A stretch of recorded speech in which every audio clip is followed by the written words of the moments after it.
Meeting of the Yreka City Council to order. All please rise for the Pledge of Allegiance. I pledge allegiance to the flag of the United States of America and to the republic for which it stands, one nation, under God, indivisible, with liberty and justice for all. Thank you. Please be seated.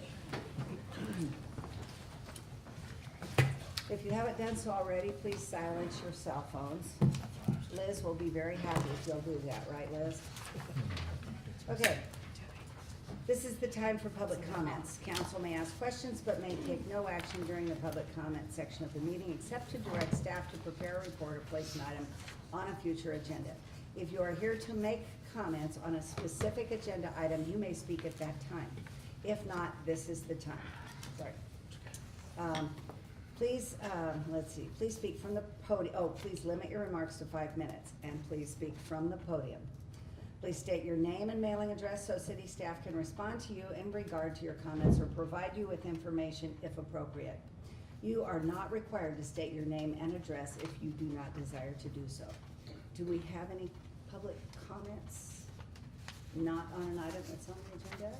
No? Okay. So, item number 1, discussion possible action, consent calendar. All matters listed under the consent calendar are considered routine and will be enacted by one motion unless any member of the council wishes to remove an item for discussion or a member of the audience wishes to comment on an item. City manager recommends approval of the following consent calendar items. Approval ratification of payments issued from February 8th to February 21st, 2019. Approval of minutes, that's A. B, approval of minutes of the meeting held February 7th, 2019. C, adopt resolution extending the suspension of section 13.76.010 of the Yreka Municipal Code allowing installation of banners on Fairlane Road. Do I have a motion, or would anyone like to pull anything? I'd actually like to pull 1C just for a question. 1C, okay, so I have items 1A and 1B. Do I have a motion? I'll make a motion that we approve 1A and 1A and 1B as it stands. Okay, we have a motion and a second. All those in favor say aye. Aye. Opposed, same side. Okay, thank you, motion carries. Okay, Dwayne. I just want to ask a question on that. How long have we been doing the banners? Roughly? I think it's been about 3 or 4 years. Is it? I know it's been quite a while. Look, Liz has got something. It's on your memo, 2013. 2013, awesome. So longer than that. Yeah, yeah, a lot longer than that. I think it's a good thing. I'd like to see it, and I really encourage it, and it's a neat thing to see that up and down Fairlane. I'd like to see it more than just Fairlane myself, as far as that goes. But other than that, no, that's all. I just want to make more of a statement on that and say that I approve 1C, and that we make a motion to go that route. Motion to approve? Yes. Okay, do I have a second? I'll second. Okay. And a motion by Debbie. Oh, we have a question. Yes. City Manager, why don't we change the resolution to make it at least 1 year at a time? It seems kind of having to do it every 4 months. We could do that. I'd probably want to talk to legal counsel ahead of that, because one of the concerns that we had was creating a public forum, and and that's why it's renewed on a 4-month basis, so that if it's no longer working for the city, then we could shut it down at that point. Okay. So, but I could discuss with him whether to go with a 1-year amortization. I realize this is before, Well, we're actually on. all of you, right? Yeah. Yeah. No, you were on. No, you might have. 2013? Oh, No, it's no, we before, were but here I on was on 14. the planning. Yeah, I I was, commission. Yeah, you were on the Okay. planning commission. Yeah. You were too. So I but can we check went into on that, But 14. these banners are honoring people who served in the armed services. So, I mean, that seems totally different than if it's something putting up to advertise a commercial Exactly. thing or something like that. But supporting our people who serve in the armed services is a worthy cause. I would agree with you, Councilman, but I would also caution you that the laws on public forums for public agencies would allow a lot of other things that we could not discriminate against, and may not want it to become that kind of public forum. So Yeah. really, it was built in to make sure that if it did become a public forum, that it wouldn't necessarily be a public forum forever. Okay.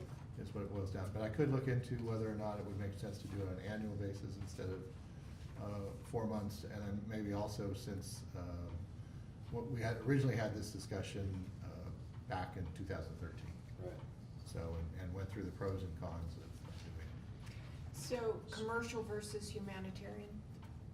There might be a descriptive way that we could Yeah, get away I- from it. create- I'd rather that we didn't go into all that right now, so Not let that. the attorney look Right, at it. I think that it's, I mean, it's a more complex issue, and, every time there's a new free speech, court decision, it has the potential to get more complicated, so. So I would make a motion that we adopt the way it is right now, but with the exemption that we check into it for the next time, that there's. Direction to staff. Direct the staff to look into Okay. it, changing it for a longer period of time.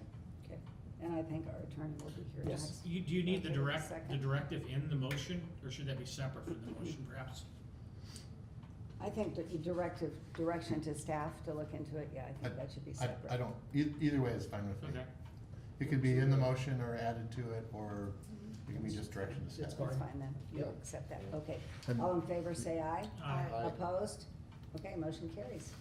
Was I supposed to ask if anyone else was gonna talk? I didn't see anybody. say- Oh, no, I frequently check with the city clerk to make sure that she has the right. She's hiding behind the chief of police right Right, the now. fact that I think I understand what you're doing is not as important as the person who does the minutes. For Yeah. the record, we have to change it by ordinance. We adopted an ordinance to Oh, allow Oh, us to change okay. it by That's how we resolution, know. so it That, takes that makes sense. more steps. Okay. Right. So we'll, have staff talk to the attorney about the ordinance. Yeah. Okay. Alrighty, thank you. So item number 2 is Chris Taylor, who's here. Welcome, Chris. To discuss adopting a resolution approving street closures and other requests associated with the special event to be known as Yreka Art Hop. Chalking it up. Come on down. Chris talked about this in Rotary the other day, and it looks like an awesome project. Thank you. Did you guys receive the packets Yes. associated with that? Okay. Yes, with all the pictures. So I apologize because if I talk too loud, I'm gonna start coughing. But, the Chalking Up event that is planned tentatively right now for June 21st and 22nd is a 2-day event to shut down the streets on Minor and some adjacent streets to promote the arts. It is still an art hop event, however, it is just being added to and expanded upon to create more possibilities for retail, for tourism, and for just cultural awareness as well. I have a list that has been added to today, as a matter of fact, of, there are approximately 33 businesses open during any given time on Friday and Saturday. And out of the 33 businesses, I have 24 that have signed already, including Strings and Level Up and Good. those types of businesses. All very, very excited about the idea. Okay, then talk about the location, Chris. Is it all of Minor Street from Maine to Oregon? Is that where you would like to do it? It would be Maine to Oregon, and then a partial of, from Minor to Butte, that is? Is it Butte? No, not Butte, I'm sorry. Center. Center, thank you, and of Third Street, and then, that little section of Fourth Street, next to where the Cow Pass. carousel is, the Oh, that's Third Street, right? Third Street, sorry, Yes. yes, Third, Fourth, and Minor. Mhm. Anyway, and then, what would happen would be, artists, I don't know if you guys are familiar with the Grants Pass, Art Along the Road, but that's what this is modeled after. And I have been, closely contacting the organizer of that event, who is just very generous with the information. So I've got, and then I went up and actually met a bunch of the artists, and they are excited about another event being available. We don't have anything like that around us. And, as well as the businesses have all been very open to the idea. Not all, most. And what it does, I don't know if you guys wanna, I'll pass these around. I brought some. Can you tell us which businesses are not excited about it? Well, the ones that, I haven't gotten to all of them because I have the same hours as they do, so Right. it's hard to get to them unless I leave my shop and go do it. But, Healing Arts and Jupiter Salon and Healing Arts, Jupiter Salon and Zephyrs were a little bit concerned about, About parking? what exactly it was and parking. Okay. The parking was what I was concerned about, although it may bring more tourists, more people into their stores. Right, and with, the art hops this year, excuse me, with the art hops this year, I am incorporating tourism packages. So, I'm in the process of making stay packages, actually, is what they'd be, so people can sign up to have accommodations, tickets or reservations to eateries, and additional tickets to any other, form of entertainment other than the art hop itself. So they're coming in, they're staying, we're raising our TOT taxes, hopefully, and, creating some more wealth in our community. Also with that, there's going to be an aspect or a portion of the art hop that brings in self-guided tours. So, the art hop in May is scheduled around called Urban Life, and that will have muralists who come in and paint mobile murals, and businesses can purchase those and have them put onto their building. And then John Rogers and I are working up a brochure that we're gonna put together where he goes and takes photos of all the murals in our area. We put them on a brochure with a map, and then put them with the city and the chamber and any other place that wants to have them.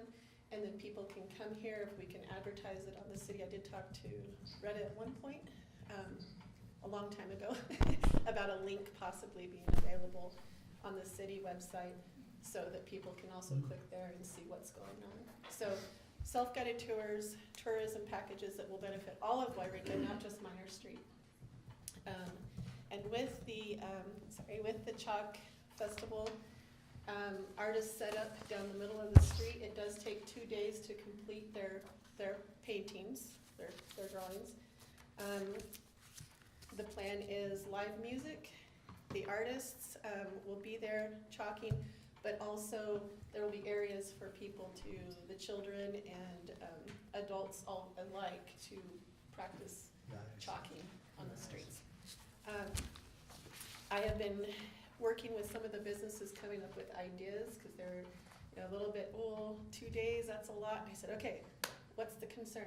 Parking and people coming into my shop. And I said, okay, so quick thinking, and we came up with some ideas of what's gonna draw people in and have interest that's also associated with the arts, but brings them business as well. So after we chatted, a lot of businesses were really excited, especially Strings today. So that's really fun. Trying to think if there's any other questions. I have a question. Gold Rush Days is usually, you want some water? I have Oh, some. okay. Is usually mid-June. Have you talked to the Chamber of Commerce, or are I they the have- week before? It's the week before usually. It's Okay. usually that weekend of the 15th. The 15th is that Saturday, okay. And you're that it following. has been brought up with the businesses that I've talked to. Okay. But because of the ideas that we've come up with, they're still in, so. Okay, no? Does this tie in with Liberty Arts, openings, which you have every 5-6 weeks? Every 6 weeks, and all the art hops are always coordinated to correspond with the Liberty Arts openings, so that there's that artist population out already and Okay. interest. Yeah. She spoke at Rotary, but I couldn't remember the dates. Right, I couldn't. June 21st and 22nd are the dates proposed. Will the carousel be open?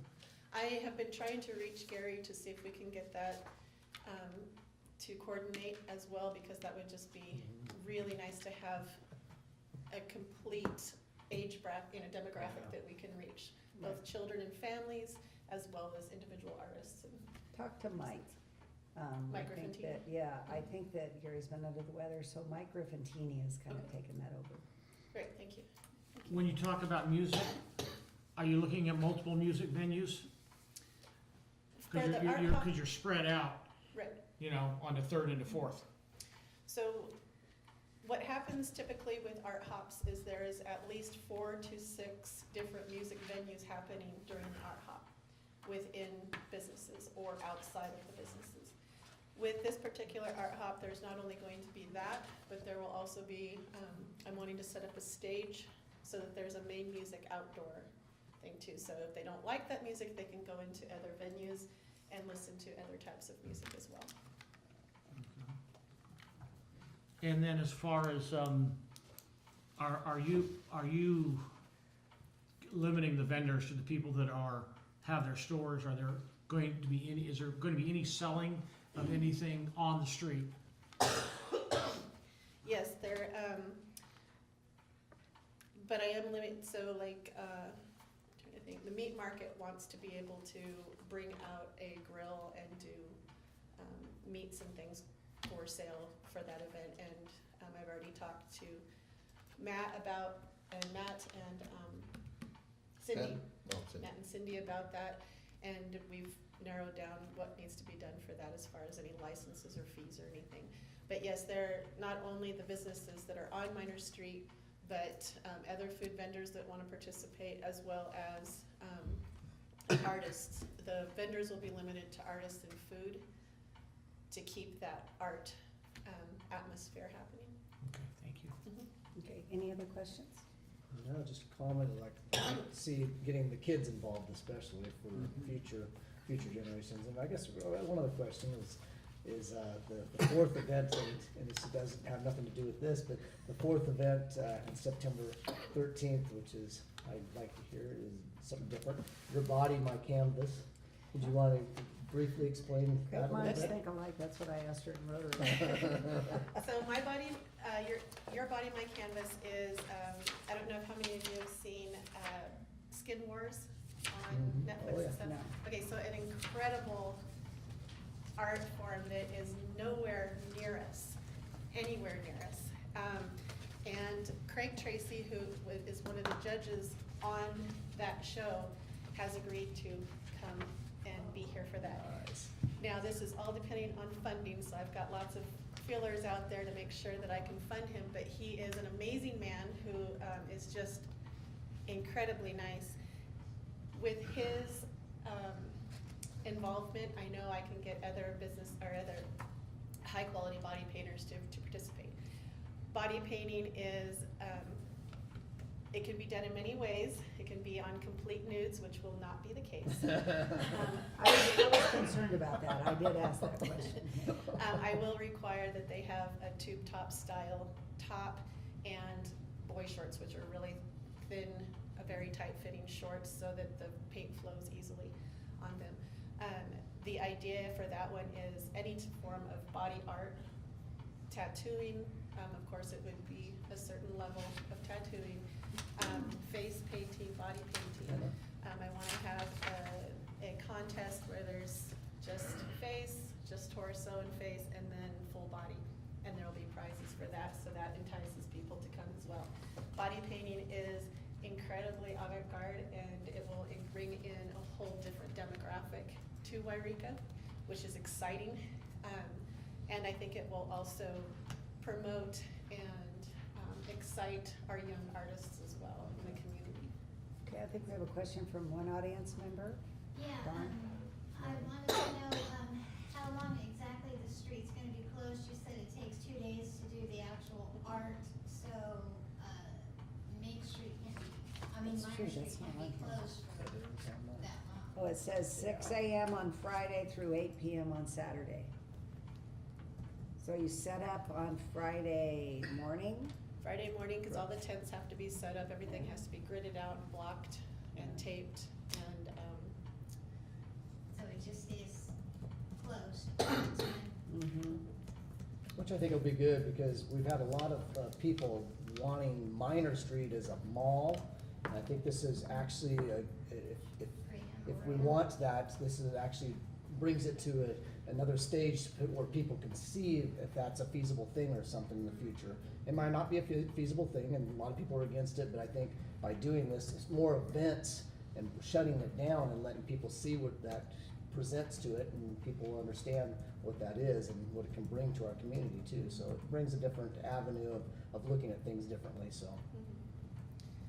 Yeah, and like I said, everything that I've planned this year, is to not only benefit Minor Street, because we do have a whole city. Yeah, we do. It's to benefit, you know, all of Yreka. So if the other businesses off Minor Street see that we're trying to promote everybody by, you know, tickets at eateries and other events, especially if there's, you know, people wanna go out to Denny Bar, that could be an option. So we're spreading our wealth, we're bringing people into our community and making it a place where they go, I've gotta go back next year when they go, you know. So, that's the whole, one of the main goals of this year's Art Hop, bigger and better.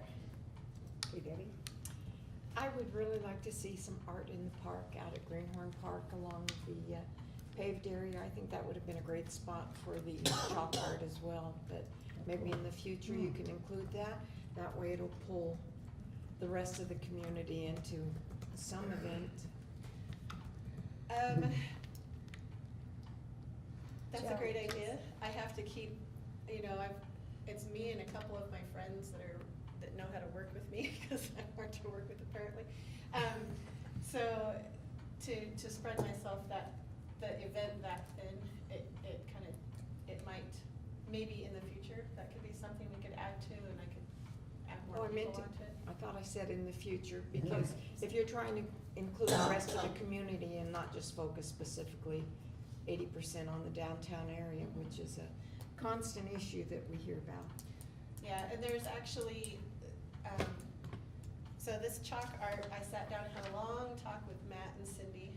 There's a lot to this because of storm drains. You can't have water, any of this running into the storm drains, so I'm gonna have to be out there catching, you know, washing and catching chalk. So, there's a lot How do you to, do that? yeah, there is a lot, of after cleaning that will have to take place with this. Oh, So, my. Well, this it's a may lot. grow if it gains popularity, and you may have a larger group of volunteers to help. Right, yeah, and that's the whole plan, is that we're going to grow, keep growing, and we're gonna have a really strong community that when I say I'm done doing this kind of stuff, they go, okay, and take off and run Keeps with it it. going. The other thing is, just to let you know, when I did go up and, meet the artists and or check out the event, I went into multiple businesses, and some of them had really nothing to do with, you know, the arts. It might be a kitchen store or I don't know, little, whatever it was, but they were all packed. And I Nice. asked them, and I went both days, just to see if it was just a fluke or, you know. And I asked the owners, is this how it is every year? And they said, yes, this is the greatest event. So, it always brings in a lot of people. So I'm hoping with what the businesses and I have talked about and the different attractions we're gonna put into their business and artists, that it does the same thing. You I do just- have May 10th on here, is that not happening, or, Yeah, that's the first art That's the hop. first art oh, hop I on didn't there. see it on the front. Urban Life, Urban Life, yeah. number 1, May 10th. So yeah, what you're But looking at. it's Oh, not I for, see. There's it's different, not these for are different Okay. events. Okay. You know, talking about Grants Pass, I just happened to be in Grants Pass on my way to a meeting when the freeway was closed because of an accident or something. Ended up downtown Grants Pass on a Friday. I think they do like a fourth Friday or first Friday or something. And wow, it was impressive. Every single store downtown. They all were open, and they had, you know, hors d'oeuvres, and they had champagne or apple juice or Right. whatever. And they had a huge draw downtown. There were a lot of people there, but it's regular. It's on the same day of each month, like you say, from like April or May until September or October. And I'd sure like to see something like that in our town. In years past, I have approached the community about, would you like to have it on a different day where it's set, or do you want it on the same day as it's been for years and years with Liberty Arts? And it was, without a doubt, they wanted it the same night, so, okay. But doesn't give you that, set date to know that first Friday or second Exactly. Friday. Right. That's the only problem with that. So, you know, when you say it's like, it's every 6 weeks on a Friday, you know, Yeah, it they just don't doesn't know. have flow off your tongue, but that's where we are right now. But if we, you know, if we just there's gonna be a lot of advertising that goes into this, and I've gotten partners in different areas that are ready to get the word out and everything once we say go. So, I am hoping for the best and waiting for, a lot of support. I just wanna say thank you for all the work and putting into it. There's a lot goes into these, a lot of people don't realize how much work goes into the events, and obviously, Oh, lots. we do. Yeah. We've been down that road many times, so it's like, no, we appreciate all the time you put into it. Much appreciated. Thank you. I just wanted, Matt Bray wanted me to let you guys know that the, Public Works has no issues with the concept, and neither did the chief, fire chief. And I believe he also spoke to the police chief, and yes. I spoke with him earlier. All right, great. So we have all that taken care of then. Perfect. Okay. I'd like to make Any a- other comments, or did you wanna make a motion? I'll make a motion Okay. to adopt a resolution approving the street closures and other requests associated with the special event known as the Yreka Art Hop, chalking it up. Second. Okay, a motion and a second. All those in favor say aye. Aye. Opposed, same side. Okay, motion carries. Thank you so Thank much. you. Appreciate the time. Thank you, Chris. Yes, thank you. Okay, item number 3, discussion of possible action, Siskiyou County Economic Development Council, welcome. We have a few members of the staff here, so welcome. Tanya, you're gonna kick it off. This is your report, a resolution authorizing execution of memorandum of understanding with the Siskiyou County Economic Development Council for Economic Development is A. So you're gonna talk about that first. Thank you very much. We're gonna open with a video if that's okay. It's very short. Are you ready, Bethany? Retta? They will be ready. Do you want me to kill time? Oh, what a win. Now it's coming down. There it is. Siskiyou County represents an untapped resource nestled in California's true north. A rugged, scenic focal point halfway between San Francisco and Portland, Siskiyou County offers many competitive business advantages and an unparalleled quality of life. We have skiing in the winter time. We have a lot of rivers. It's a great place to live. It really is an outdoor wonderland here. Economic development is the creation of wealth in which community benefits are realized. In Siskiyou, the EDC serves industries like timber, tourism, agriculture, and retail, creating an ecosystem of possibility for businesses of all sizes, which grows our economy and enhances the quality of life for everyone. The EDC actually connects everything together, and all you have to do is pick up the phone and ask a question and you've got an answer. They've been incredibly helpful, and we've had continued a direct dialogue between one another, and I think that's really helped us a lot. There are things happening countywide that individual cities may not know about. The Economic Development Council knows and can share that information, and what a valuable partner they are. Siskiyou Economic Development assures that entrepreneurs and business owners have the physical locations, financing, training, workforce, and specialized technical assistance they need to grow and succeed. It's hard to make a decision in a vacuum. We need to sit back, look at the facts, look at the information, and decide where we want to direct our growth or our potential. Siskiyou EDC has been instrumental. With Interstate 5 running through the heart of the county, Siskiyou is directly connected to major markets along the entire West Coast, from San Diego to Seattle. This important market access is a vital component of what makes Siskiyou County a perfect place for business. Nearly 20% of the cost of our logs is actually in the transportation of those logs from the woods to our facility. And our proximity to the resource and proximity to the I-5 corridor really helps us control that transportation cost.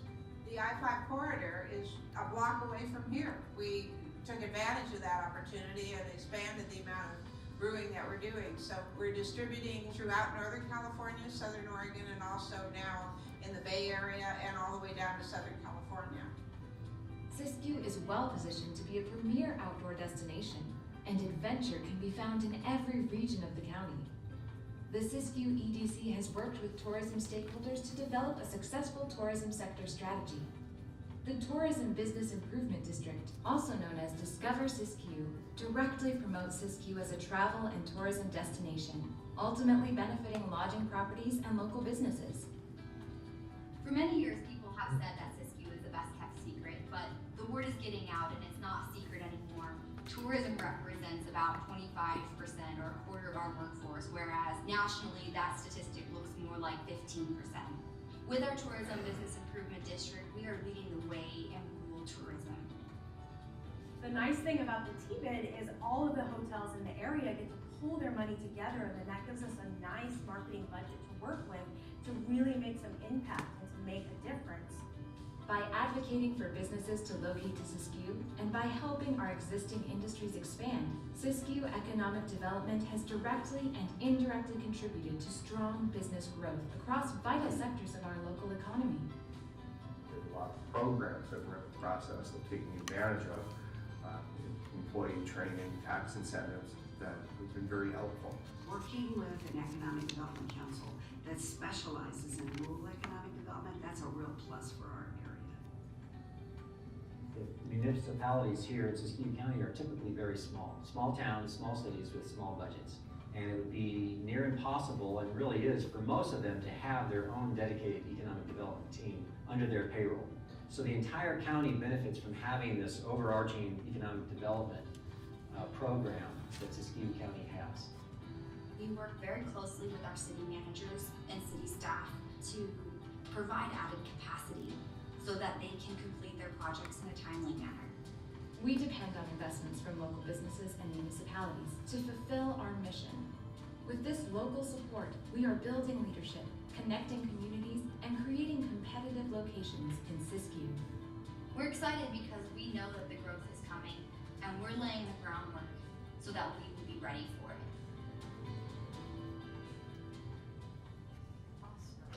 Wow. Very nice. I finally learned what a terrible public speaker I am, so. No, you're not. I thought you did a great job. You did a great job. It Thank was you, wonderful. Madam Mayor and members of the council, for allowing us some time on your agenda this evening to talk about the work we do and hopefully get your approval to move forward and continue to do that work on your behalf. My name is Tanya Douse, and I am here representing the Siskiyou Economic Development Council, and I am joined this evening by my amazing teammates, Bethany, Nikki, and Alex, who are also going to say a few words. I promise we won't take too much of your time, but Steve did say we could have as much time as we wanted. He's never said that to us. I've never heard him say He that. said, as much fun as the law will allow, Tanya, that's what More it is. time, more time. As much fun as the law will allow. I do want to set the stage just a little bit by sharing a little history. As a council, you all have known us over the years in a variety of ways, but you are actually coming together as a council as a relatively new team to us. The EDC was formed in 1985, so we're coming on a 35-year anniversary. We were formed by a group of local business people from Yreka. And it was relatively common back in those days to form organizations like ours around the country, albeit we were part of the originals. I like to say F1, if you guys know what that term means. We're an F1 generation. The rest are F2s. We kind I'm of not spent sure the... what that is, but it doesn't sound good. No, The it's F2s. good. It means we're original. No, I meant for the F2s. Oh, right. We kind of spent the first 20 years working on some really key but strategic and maybe I would say narrow because I wasn't here initiatives. We did operate the enterprise zone for your community, for the community of Yreka and several others in Siskiyou County. We also operated a local business incubator for almost 25 years. But today our work is like so different. We have adapted and grown in part because of the needs of the community and the resources and climate that we have in order to do business. We still stick with the tried and true fundamentals of business expansion, retention, and attraction. But we also work on these pillars that we refer to as building leadership, creating competitive location, and connecting resources on behalf of our communities. Those pillars are articulated through work in business advocacy, support for infrastructure and development, and some very important strategic initiatives. To set the stage for why we're presenting our contract for renewal today, we are currently under contract with you for a period of July 14 through June of 19, so it was a 5-year period and we're coming on the end of that term of work. that contract was a result, and I think this is really important, and I hope that we're all very proud of it, a super extensive, and I do mean super extensive strategic planning process. And Steve can attest to that because he was part and parcel and front and center in that strategic planning when we did it. It included a 360 review of stakeholders and community members. I don't know if you guys have ever been party of a 360 review, but everybody should do it once in their lifetime and not twice. A lot of work. Huh? It's a lot of work, but really we had folks who did these sort of independent, if you will, panels across the whole county and certainly in our communities to find out what they thought about the work we do and economic development, where those priorities were. And that was brought back to the city managers and our board of directors and helped them inform them for our strategic planning process. We've also committed to really meeting with our, we actually feel like we have a lot of bosses, and I mean that in a good way. We have this board that's really an amazing group of business people, and then we have, our city managers is what we refer to them as, and that's the team of jurisdictions, and we work with them really regularly. Sometimes daily, sometimes weekly, and sometimes we even let Steve go out of town once in a while. But I actually know his cell phone number, so I text him too. But we're committed to meeting with the jurisdictions on a quarterly basis, and we review the strategic plan with them and our body of work, and we make sure that we're still in alignment and we adjust accordingly if necessary. And we then present to you at least annually, and I think in the last year we've been in front of you probably 3 or 4 times on At various least 3 that I could think of. Yeah, I've tried to avoid them because, but anyway, I'm here tonight and I'm happy to be here, so. I think Nikki and Beth and I were here last time. I'm gonna pass the podium to my teammates, and we're certainly gonna be available for Q&A too, so. Okay, great, thank you, Sonia. Welcome. Hi, council members, thank you for having us again. I'm just gonna talk through a couple of our programs, highlights of just the program and what our work looks like right now under our current strategic plan. But first I wanna share with you that for every dollar that that is invested by our partner jurisdictions, we leverage $17 in additional funds. And that fields our professional economic development staff, and that expands the amount of work that we can do. So really your investment is at the core of allowing us to leverage so many more resources. So we value it greatly. Through that, I'm just going to talk through some of the programs. We are currently operating the Small Business Development Center, where we work with a variety of businesses, and I'll talk about a couple of them here, such as timber products. I'm going to name some by name, okay? Such as timber products, Shasta Forest Products, Holiday Inn, Acme, Ozotech, and you know, obviously our work is often bound by confidentiality agreements, so we're not, you know, able to talk publicly about many of the businesses that we're serving. But in 2018, countywide, we assisted 65 businesses. We had 7 new business starts, 48 new jobs, 2.2 million in new sales, and 2.2 million in direct private investment. For the city of Yreka, we served 19 existing businesses. We had assisted with 3 new business starts and supported 36 private jobs. So that just gives you a little bit of information about what we're doing. And that the SBDC is a great program because it provides an extensive amount of resources, one-on-one consulting with a variety of consultants, business consultants, help with business development plans, access to capital and loans, that kind of thing. Secondly, as many of you are aware, we're always trying to prepare the community and our land for development, and we do a lot of that through our Brownfields program. We recently obtained a $600,000 Brownfields grant to inventory, assess, and ultimately redevelop developed property, or property that was already previously used and is currently not being used. So just trying to get those properties back into development. This obviously on the heels of the previous EPA grant that we helped City of Yreka receive, which resulted in $40 million of private investment, which was the build out of Tractor Supply, Belcampo, and also the Yreka Greenway. That was part of that work. Electric vehicles and fuels, infrastructure planning. You know, we talk a lot about tourism, and we know that electric vehicles is going to, you know, the use of electric vehicles is going to continue to grow, and we want to make sure our communities are ready for that growth when, you know, we have a lot of tourists coming to the area who are driving electric vehicles, or even local residents. So we've done a lot of work with the CEC, which is the California Energy Commission, as well as SHOTS Energy Research Center over at Humboldt, to put together readiness plans for infrastructure development.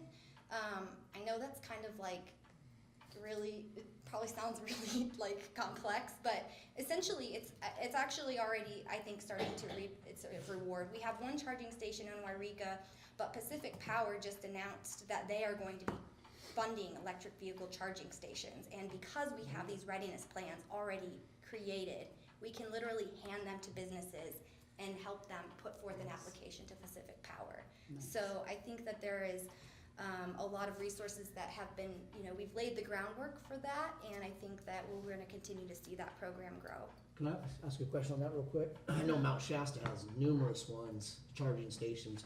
Are you guys involved in that? We are. We're involved. There's a couple in Mount Shasta that we've had, in Dunsmuir. So there's 5 in Siskiyou County that we've had a direct tie to. We're not involved in the Tesla. Tesla did their own. Tesla does their own. Tesla does and they their have own, to- but the Tesla's other one that's got the- DC okay. fast That's the one. charging stations are a result of that work. Because you have done the background work, the research, and created the plan, now Yeah. it's just ready to take off, right? Yeah, and I think it's interesting too to note that, you know, there's not a lot of rural economic development agencies out there in the state of California who are doing this kind of work, because a lot of EDCs don't have the capacity. So we're also kind of a leader in the North region, helping other counties as well prepare for this too. So for what it's worth, I don't know. And then I just wanted to note here that, you know, again, back to connecting communities to resources, we're just always on the lookout of how we can leverage funding and identifying resources to bring to our communities and to the city of Yreka. We recently received for the city of Yreka, $35,000 to fund a feasibility study for the rehabilitation and the reuse of the Yreka Carnegie Library. And we are currently writing a grant for the city of Yreka to plan for the development and the market feasibility of your Philippi Lane property as well. And then finally, and I'm going to turn it over to my colleague Nikki, we are putting forth an application to the state of California's employment training panel. And this is a direct source of funding for businesses that is going to provide funding for on-the-job training. So it will reimburse employers for any on-the-job training or any education that the employers need to do for their employees, and it will refund on an hourly basis. Is there a scope of like different type of businesses? I mean, like widely, like right now, we have a shortage in the construction industry, Yes. so that would be huge in my Construction, industry. so the categories are defined by the state of California in terms of what is considered high priority, which means the highest dollar return per hour. Right now, the priority rates is $26 an hour for high priority industries, including construction. Yes, because we don't have enough of trained staff. Manufacturing, timber products and wood products industry. So we've been working with exclusively, actually, city businesses in Yreka that will be a part of that application and will be benefiting from this program over the And next this new 2 years. governor, housing and construction is his #1 priority. He wants us, all of California, to build 1.3 million new houses before 2025. I have no idea how we'll do he's gonna that. do that. But if It's you gonna can help with that, go for it. Yeah. All right, I'm gonna turn over to my colleague Nikki, and she's gonna talk about the Discover Siskiyou program. Thank you, Bethany. Welcome, Nikki. Thank you. Good evening. I'm Nikki Brown, and I manage the tourism program under the EDC, which is Discover Siskiyou, which Bethany touched on a little bit. And I know that we've shared a little bit with you. And although all of our programs are super exciting, we have a lot of really great work that we're sharing tonight about Discover Siskiyou. We do have a short video that I'll show at the end, not quite yet. But before that, I just wanted to take a little bit of a backwards glance at how we got here today, which some of you are familiar with and some may not be. So our work in tourism at the Economic Development Council is actually a great example of and a result of a lot of years of work as a sector strategy in tourism. So really doing a lot of work with tourism stakeholders throughout the years to even get to formation of a TBID. Yreka really played a crucial role in that, and the TBID is really founded by an initial investment from the city of Yreka and a CDBG planning grant. So for those of you who don't know, a tourism business improvement district, which we refer to as a TBID, or Discover Siskiyou as now it's branded, they're really a common model throughout, really worldwide, but in California there's over 100 that are formed, and they're successful. And some, I think San Diego might be the oldest one, it's 28 years old, so they've been around, and they're a proven model as a way to drive tourism. And it's a self-assessment district that's formed by lodging properties coming together and voting on the district that is a self-assessment that will form a fund of marketing dollars to promote an area as a travel destination. And in Siskiyou, our lodging properties and the ski park came together and formed the TBID in 2015, and today it is funding about $600,000 annually to market Siskiyou as a travel destination. And we have undergone extensive branding work to unify, the entire region, which is challenging. As we know, we have a really diverse landscape and diverse communities, but it's been very successful. We've been in the marketplace for about 2.5 years now, and in Yreka specifically, we've seen some fantastic commitment and leadership and support with our lodging properties, which has really helped lead the way for the success of the TBID. So we are managed by a 6-member management committee. Serving on that committee is Amen Dillon and Lowell Pratt of the Holiday Inn and the Baymont. And they've been instrumental, as I mentioned. We are right now in year 4 of our 5-year term, and so we are actually undergoing the renewal process. So at the end of 5 years, without going through the renewal, the TBID actually doesn't continue. And so it's about an 8-month process to renew, and we'll actually go through an entire petition phase, which is going in and talking with every lodging property in Siskiyou to sign petition to reach a 51% majority vote to renew the district. So we have a fantastic steering committee of committed partners for that, and it's been going fantastic. So we expect to be through the process probably end of summertime. And we do have a fun video to share. Does anybody have any questions though before we jump in? Any questions, or do you want to go ahead and take a look at the Video. the video? Yeah, go ahead. For 3.5 years, the Tourism Improvement District has been hard at work branding and promoting Siskiyou as a 4-season destination. With its economic mission to boost overnight and return visitation, Discover Siskiyou is increasing awareness of everything California's North has to offer. This is the first time in my lifetime that we've been successful in marketing the entire county. It's a kind of marketing that takes 5-10 years to really get rolling, and we're doing it. It's really important now because we're right on the cusp of being incredibly successful.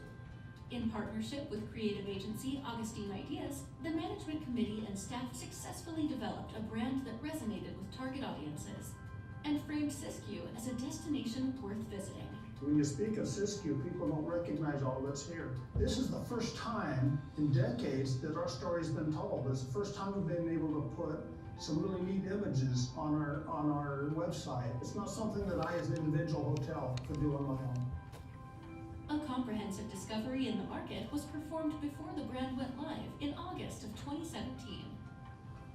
Since then, significant digital and social media efforts have boosted the brand across all platforms. Within the last year alone, website traffic has increased by 170%. Advertising impressions have jumped from roughly 200,000 a month to nearly 1.3 million. And conversions, or click-throughs to individual listings, have increased on average by 300%, for a total of about 500 per month. In addition, significant press coverage has already been secured in a variety of digital and print publications. Discover Siskiyou has also had a profoundly positive community impact. In 2018, it launched a local initiatives funding program awarding more than $30,000 plus $10,000 of in-kind support to several new and existing county events. In conjunction with Discover Siskiyou, we're really excited about the Art of Survival bicycle ride. We're hoping it grows and that people from all over, not only the state, but outside the state come and ride with us. So all these events are great. We're really excited to be having them here, but they wouldn't be possible without the help of Discover Siskiyou and the marketing dollars that they're helping us put into promoting these events. To further assist local stakeholders, Discover Siskiyou has created a robust library of photo and video assets available to the community for marketing at no cost, and has also significantly ramped up local capacity, adding 2 full-time positions and partnering with Dunsmuir-based Pusher Inc. for creative production and website management. Over the last year, Discover Siskiyou has produced a significant amount of collateral and has actively collaborated with regional partners like Discover Klamath and Shasta Cascade to broaden the impact of its efforts. The numbers don't lie. Since 2015, direct travel spending in Siskiyou increased by $12.8 million, and lodging revenues increased by $6.25 million. From the social media and website launch in 2017, Siskiyou has built its fan base to more than 14,000 Facebook and Instagram followers, with more than 8,000 unique website visits a month and an estimated 100,000 visits a year. And with fresh content, blog posts, and listings added regularly, audiences always have a reason to come back for more. It helps the whole community. I mean, we got restaurants get filled up, so it's a thing for everybody. It's not just the ski part, and Discover Siskiyou makes it possible. This first term has truly been just the beginning. Here's to a continued partnership and success in Siskiyou. Very nice.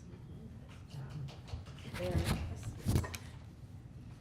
Thank you. Got clapping from the audience back here. Good job. Thank you again for letting us come and present, and we're available to answer any questions you have. And we didn't engage Alex yet, so come up with a hard one for her. Okay. Okay, Mayor, members of the council, I wanted to also mention that I'm in communication with the EDC on a regular basis. If they weren't here, I'd have to hire an economic development person, which would probably be about double the cost, maybe even more than that. And as you can tell, we have a lot of access to a lot of talented people in different with different strengths.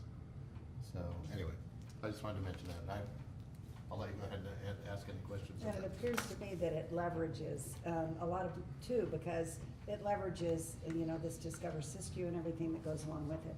Lauren? Yes, I'm a little confused, Tanya. Your letter to Steve, it was dated February 2019, said we're currently in year 4 of a 5-year contract. That would mean that the current contract doesn't expire till June 30th, 2020. I didn't say I was good at math. So that the current contract expires this June 30th, 2019. Yes. So this is a renewal for a new 5-year term. That's what we're asking. Okay, I was thinking it's like, okay, you want to scrap the last year and change it already. I was a little confused. We're asking for a renewal for a new 5-year term. Okay, thank you. Yes, thank you for pointing that That's out. your question. Okay, any other questions? Yeah, I got a question Okay, Dwayne. on that. You saying you're working on development and market feasibility of Philippi Lane property through the U.S. Economic Development Administration. What all has transpired on that? I'd just like to know what's happening on that, because that's the one thing I'd like to see done in Yreka. Well, we're super preliminary right now, and Steve may want to say something different than I do. In fact, he may not want me to answer this question. Well, Debbie sits on LAFCO, and I know they've been looking at it. Well, so I got to the EDC, and I'm saying, look, Philippi Lane is one of our priorities. There's some other ones, but Philippi Lane is one of our priorities. How can we leverage some of these outside funding sources? And we actually talked to someone from the EDA that thought that maybe we could really leverage some, a lot of money, and that turned out to be an avenue that didn't work out at the end, but that's how it works. You gotta try and go down there. And so now we're coming up with another, I don't think it's just another, it's my third or fourth idea on how to leverage EDA. So we're talking with them about doing what they can do in support of the project. We're not sure exactly what that's gonna look like at this point, although Tanya might be a little more certain than I am, but that's it's an iterative process to go out, talk with the funding agencies, because if we can get some help on getting that started, even though we'll still have skin in the game, because, it's our program, then, or our project, then, it'll help us move forward to where we need to be, so. I don't know, I was a little vaguer than I wanted to be on that one. I would only just add, because I would never correct or clarify Steve, but I would just add that. Of course not, that's our job. That EDA is the Economic Development Administration. It's a federal agency. It's a part of the U.S. Department of Commerce, so it's federal funding. And I'm pretty optimistic that we should be able to get some initial dollars to help do some kind of jumpstart work on that site, so. And possibly maybe some of the brownfields money, because there's some cleanup out there. We do have brownfields money already in play. I think Steve made a really valid point, and I just want to reiterate this, and I've been doing this a long time, a really long time. Not that long. And you have to Only be. 20, 30 years. Thank you for pointing that out, Joe. You have to be willing to understand that when you are, trying to tap into like federal resources in particular, that you don't get every grant application you apply for. And so it is an iterative process, and you try to develop these relationships with these funding agencies, and over time you try to understand where their priorities are, and then lo and behold, we get a new administration, and they're trying to prioritize. So we just stay in the fight, right? We do have EPA money in play right now, and that took us a long time. That was a long time in the making. And economic development, who said this? I thought it was awesome. I should have wrote it down, but it's a long-term investment. Yeah. The stuff we start today plays out, 5 and 10 years down the road. And so we do have EPA money in play right now, and we're going to be able to do some really wonderful things. And so if you have ideas, if you see needs, don't hesitate to reach out to us. So. I just like seeing further development of Philippi Lane, because I know it has huge potential for Yreka. I mean, huge potential. We did 6. We can't say we can't tell you everything, because it's better to give you little bits and pieces along the way. But we did 6 industrial leads last year. So we serve as the point of contact I think that's the on technical, behalf of yeah. you and all of the communities in Siskiyou County. When the state gets an inquiry for a new investment, new industrial or siting investment in California, they reach out to us, and then we respond to an RFP, or an RFI is called, request for information. And it's a pretty extensive amount of information that we assemble based on what the industrial needs on. If you think of like we didn't play in the Amazon one, but that's exactly what that is. It was us in New York, it was close. And we did 6 of those packages, and we always showcase a site in Yreka, because honestly, you're the most development-ready community we have by a long way, so we always showcase a site in Yreka. So. And having said that, it's not ready enough from my perspective, and so that's why we've been talking about making it more ready. And I also want to mention the Brownfields program, in the past didn't work the way I thought it was going to work. I thought we'd go out and we'd study the property and we'd get it all ready and we'd buy it and we'd market it and do all this other kind of stuff. But actually what it is that someone comes in and they're interested in a piece of property, they're not quite sure how clean it is or something like that. So we say, you should talk to the EDC. And the EDC says, hey, we can do this and this for you. And they said, we would like that information. So it's almost, I like having the program in process. In fact, from my perspective, I'd always like to have the Brownfields program going. That may or may not fit what Alex is looking for in life, but so that we can respond, and that's, because you don't always, it's not always a matter of getting it ready on, Tuesday, January 2020. It's like somebody comes in, and then you can say, yeah, we can respond to that. So there's those kind of things too that I think, I don't know how to put it. It's sometimes a little bit hidden how it actually works.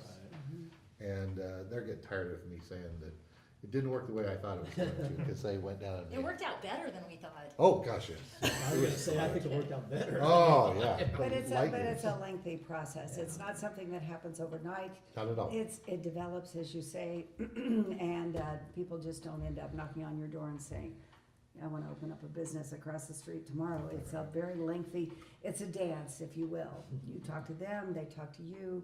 And also I wanted to point out that I'm very proud of the Siskiyou EDC because they've also developed connections with the governor's office, previous governors, and now working on this governor, as well as people in Sacramento that can send businesses our way, that can help give you a lead that we might not have had otherwise. So those connections are invaluable. Thank you very much. Steve, what's the size of the piece of property on Philippi? It's about 113 acres. It's, we need to take a field trip out there. What was the purchase price on it? Is that? That's probably confidential. No, it's No? not. Is it public? No, it's public knowledge what we Oh, paid okay. for it. It's just that it's not in my brain. But it anybody seemed like that it, no, it's not in my brain. It was between 100 and 200,000, and I just can't remember. 200 is what I'm thinking. 200. Yeah. Yeah, right. And do we have any idea what a current fair market value would be on it? No, I don't. And And really, when it was purchased not to try to sell it to somebody else as Mhm. much as to wait for somebody that wanted to develop it and not have it suddenly double in price when they're interested, so, which happens sometimes here. And do we have any idea currently what a minimum cleanup would be? The site that we own is actually, for the most part, as far as I know, it has not been developed previously. It's, a part of the property that we originally bought was, well, it still is the ponds out there for where fruit growers and help me with the Timber previous. no, not High timber ridge. products, High ridge. Gerhard Bendix's Where, mills. yeah, High where ridge. their water, basically the water from the plant went there, they'd pump it back in, they'd throw it on the logs, it would drain down, they'd pump it back in, throw it back on the log. So, that site may have something on it. We think that that will be, there's new owners of the, fruit growers site, and, they've talked that they probably need to keep that property as part of theirs. We've been leasing it to fruit growers, and, they'll probably look at purchasing it from us. But again, I just don't remember the overall purchase price that we're looking at. There's a lot of work that needs to be done to make that property into something. It actually was in escrow when I arrived, so, you know. But Fruit Growers isn't here anymore. so- Well, Fruit Growers isn't here, but I can't remember the name of the paving company that bought it, but there's a paving company out there. And he's gonna put his yard out there and possibly also try to have some other industrial uses as well. So, I didn't even know that. yeah, that happened well, that's probably been, it's been weeks, I know that. Maybe it was, Oh, might have weeks, been, so it's well, it might pretty have been the first of the year. But it's went out there, but we haven't talked to them a lot Oh, I since didn't then. know that. They haven't come out and asked for construction or anything. Okay. So it is something that we need to evaluate and look at, and we're talking about, for lack of a better term, the federal government's equivalent of doing a market and feasibility study. We have to use different words sometimes, but to try to get the money for the site, because that appears to be something we may be able to. Was this the property that was purchased at one time under the guise of putting in a cogeneration plant? Correct. Okay. Yeah, that was what the original use was for it. It actually I think they called never, it a MRF. That was the MRF plant that they were trying to put in? Or is that different? I think a MRF plant refers to a recycling Yeah, it's some plant, type of and MRF. But it was to create energy as well. the biomass part was different than that. And as an aside, it turned out that there's a significant reduction in cost if you actually, you don't want the biomass plant across the street from the timber products place, let's say. You want it as part of their facility. It changed the cost by about 2 cents per kilowatt. And that doesn't sound like a lot, but it's a lot when you're talking about energy and financial feasibility. And it turned out not to be feasible for a whole variety of reasons. And then Tanya, do you see, do you ever have concern with, development within, I'm just gonna say within the Yreka general area, with the lack of, say, affordable housing for the area for people to live in? So, yeah, definitely. So for the first time as a professional economic developer, we've, in the state of California, our colleagues across the state have identified housing as one of the absolute most limiting factors in our ability to move forward. It doesn't make me an expert in any way, shape, or form on housing, but it means that we're concerned about it, and we're gonna try to participate in how we move forward across the state in addressing that. It's different in rural communities versus urban settings, and I think one thing that I think is really interesting in the coming time is that we have a lot of folks willing to allow us rural communities the platform to speak. And I'm hopeful and optimistic, have to be hopeful and optimistic in the profession of economic development, that we might actually look for and create some tools that allow us to address our needs differently from urban communities.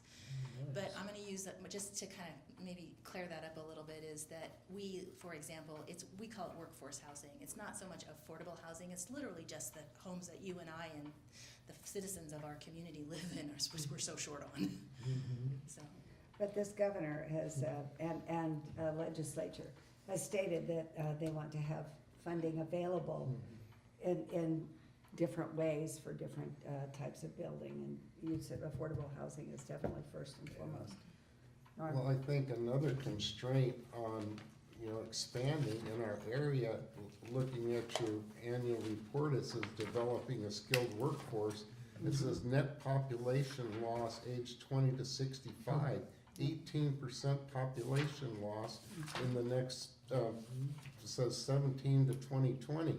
And that's a huge amount of people in our prime working ages. So I know you've got Dr. Schoonmaker, was president of COS on the board, but I mean, developing our workforce is gonna be the number one priority too, because there's not gonna be enough skilled people to expand in businesses. Absolutely. You guys hear the folks say we need to keep our bright young people here in our community. We actually need to still other people's young, bright. How about a little bit of both? We're not growing them fast enough. We need to keep our own and still our neighbors. Yeah. We're not proposing actually stealing. Or kidnapping, Just, right? enticing You and them. Rod could have had one or two more, so, I mean, that would have helped me when I was over at Jackson Street. Two That is would a help lot, me and out. I'll give you some credit for those two having lived. They're good kids. And got through college. Yeah. They're good kids, Tony. Okay. Yes, thank you. All right. Yes, so workforce is a big deal, and thank you for Yeah. bringing that up. It is, okay. Spoken like a true Get all our Yreka. questions I think so. answered? Yeah, thank you, Tanya. Yes, okay, Thank you, so, ladies. yes, thank you, all of you very much for your presentation. Yes. So now it's time for, Can I to make a act. motion? Yes, I'd like a motion, please. I'd like to make a motion that we adopt a resolution authorizing execution of a memorandum of understanding with the Siskiyou County Economic Development Council for Economic Development, and B, approve a $5,000 supplemental budget revision in fiscal year 2019-20, increasing appropriations to Siskiyou County Economic Development Council from $40,000 to $45,000 per year. I'll second it. Okay, we have a motion and a second. All in favor, say aye. Aye. Opposed, same sign. Okay, thank you, all ayes. Thank you very Thank you much. very Thank you much. It's a for all your pleasure hard work. working in Yreka. Thank you. Well, we certainly appreciate all you do for us in Yreka. And I can tell you, we've come a long way, so Yes. thank you. Thank you for that. Okay, so the next item is all Retta. City Treasurer's Report. Retta. Well, I think this marketing will make a lot of attraction and awareness of the workforce also. Thank you, So ladies. it's- Thank you. And I think best it all of luck ties to in. you. Bye. It's on its Retta See ya. TV, Retta 24 hours a day. Pardon? All Retta budget TV, 24 hours a day. All Retta Oh, budget that would TV. be there the you go. most, That'd be great. people would get a good night's sleep, I'm sure. And you know what? There's no music tonight. Remember, you started out the budget process with Oh, bam, with rock we've and had a roll. lot of music. That's Where's our right. rock and roll? I know. What do you So I have Mardi Gras on I for see that. those of you. Yes. It's actually cold, but it is kind of Mardi Gras. Yeah, a little bit more purple. There you go. For those of you that might be into the Mardi Gras. I should have worn my beads. Seems a Yeah. little cold still for that season. I think you have to be in the south more to They're pretty cold there too, I think. Yeah. I have a few slides. I'd kind of just show a little bit of trend if you're interested. If you aren't, That's not a great. big deal either. Sure. On that, and kind of go through that and maybe touch on some highlights. And if you have specific questions, of course, hopefully I can answer or get an answer to you a little later. Do I need to help by operating something, or? No, I think it'll go pretty fast. Okay. Famous last words. Well, yeah, putting me in the mix won't necessarily. That'll probably slow it down. Great marketing stuff. Really. Yes. Yes, it was wonderful. So here you have the low budget.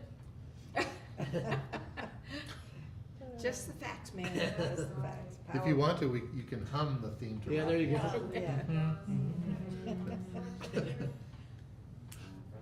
Paul knows it. And so as you notice, we have white walls and bare floors, and I'm kind of in the middle of a home remodel, so it seems very appropriate. Are you still in the middle of that home remodel? Oh my gosh. Literally. I'm gonna write the book, How Not to Do the Remodel. Yes, she's got it down. You know how we talk about survival of employees? Well, Red is trying it both personally and professionally right now. Yes. Playing Survivor. I will be glad when I go kitchen. So, you've seen, some of you may have seen this, it's just, this is provided to us by HDL that kind of runs an analysis of our, sales tax revenue by quarter. And so you can kind of course, see the seasonality of the quarters, you know, for the, holiday season on that. But the interesting thing I always like to watch on this is, how we're competing in Siskiyou County and, statewide. And again, this kind of, goes to tourism of fuel and service stations that, whereas Siskiyou County has quite a bit of that vis-a-vis the statewide. And of course, Yreka is, you know, smaller but proportional to that as far as sales tax revenues. General consumer goods, we trend with the state. We are the regional hub for retail. So nothing surprising there on the general consumer goods side.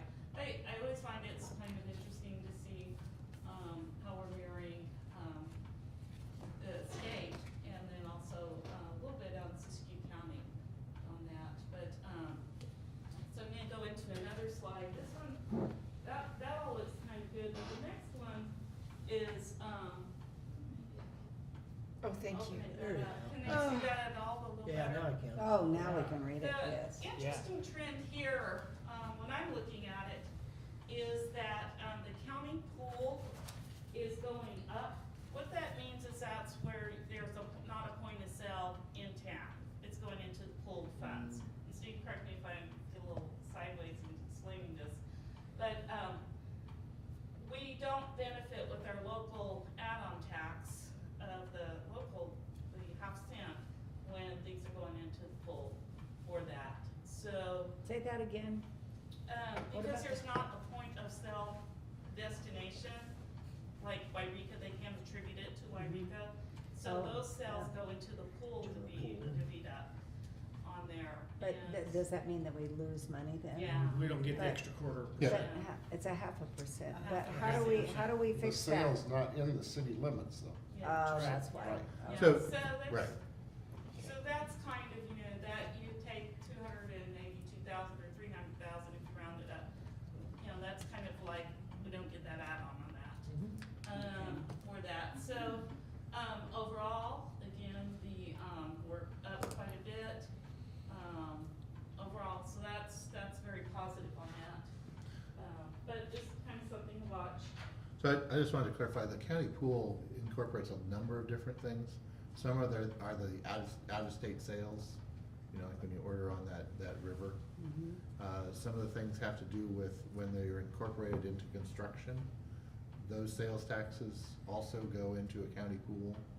I'm not sure all the time, but I know from prior. Construction, is that what you said? When you build a house, some of the sales tax that's related to that goes into the county pool instead of the point of sale as well. I don't know how they do that. I was gonna say, why? It's, If it's still being built in it's Yreka. because of the way that the state sales tax laws work. And I know that because I used to have my number one sales tax producer in another community was wiring that went into different commercial buildings, and I lost that because they started allocating it to the county pool instead. Does it have to do with the point of purchase of the supplies? A lot of it has to do with that, but not all of it. And I don't really understand the mechanics of it, but it does make a difference on that. And then there's some other miscellaneous things that go in there as well. To the extent that our per capita sales tax is high, growth is higher than other communities, we gain more of that county pool, even as it's increasing.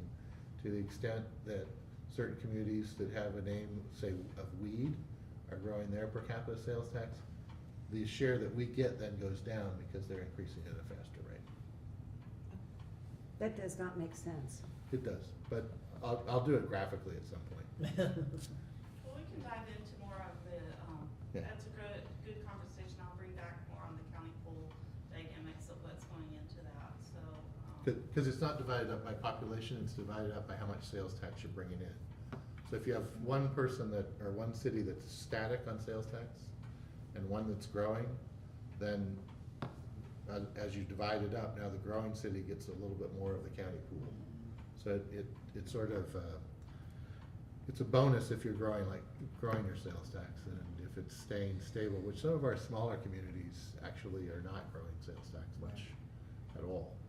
And so, But weed is, they're growing. We saw the dynamics of what Steve's describing when they blossomed with that South Weed development. I'm like, yeah. you know, we went down and they got Right. it. They get a bigger share. So, yeah, so I'll come back, next quarter and try to, get a little more information on that. And, so, yeah. It's like, this, the TOT, and again, I'll kind of,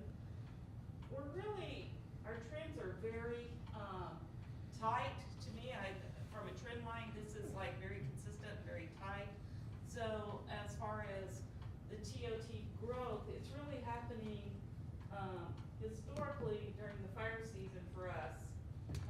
You know, countywide, I don't have the countywide demographics. This is just our TOT revenue, that way Yreka's received on that, but, you know, I'll go ahead and spin the data part a little bit, but, set a slide up to that. So for. We're very consistent, but for kind of the summer months, which is your tourism and or fires season, going. We had a with long that. fire season this year.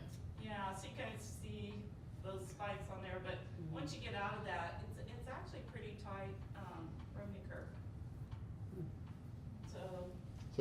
So the blue line, for example, is from 17-18. Oh. So that's the top blue part that you see there is the summer of 17. Summer of 17. So what is the line just below it that is? Kind of orange. Pink Kind or of orange, red or yes. orange, That's yeah. 14-15. Okay. No, the 15, 16 is kind of the lowest trend line right here. The green one? Or the pink? Oh, is that what you're talking about? The orange one? or the purple? No, you answered the question. Okay. Right here, that one, that Yes, line is bless you. 15, 16, where the mouse pointer starts right here, sir.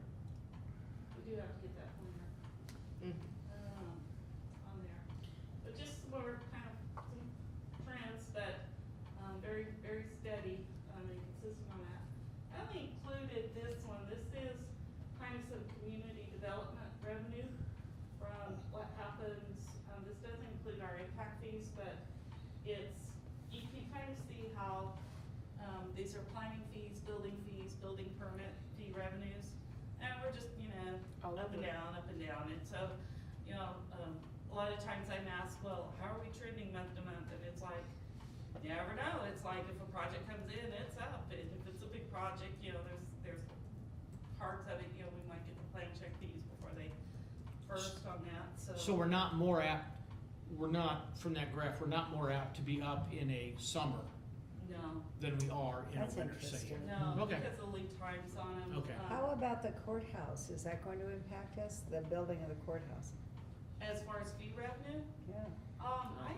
are they exempt from the fees? I think they're exempt. The, Because it's the state? yeah, the state, as I understand, the state inspects the courthouse, just like the state inspects schools. Oh, okay.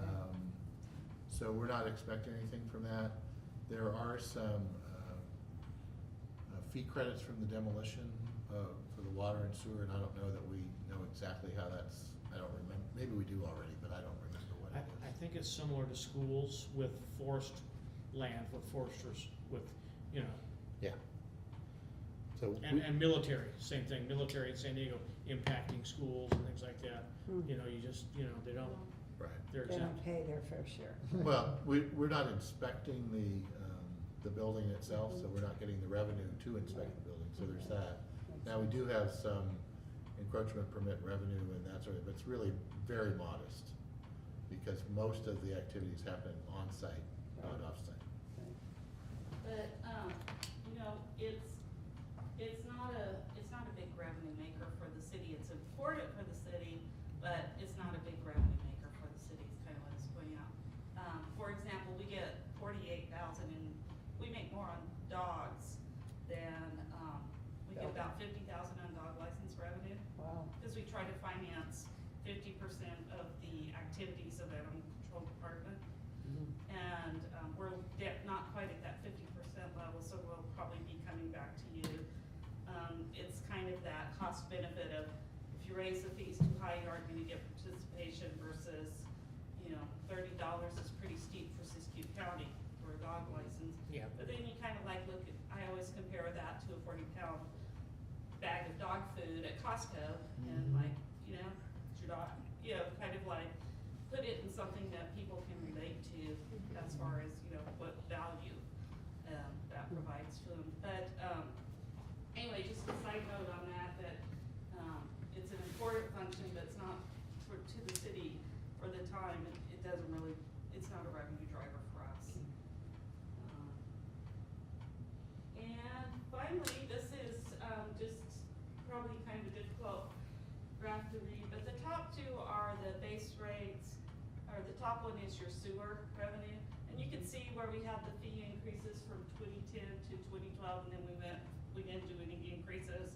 So it really flatlined.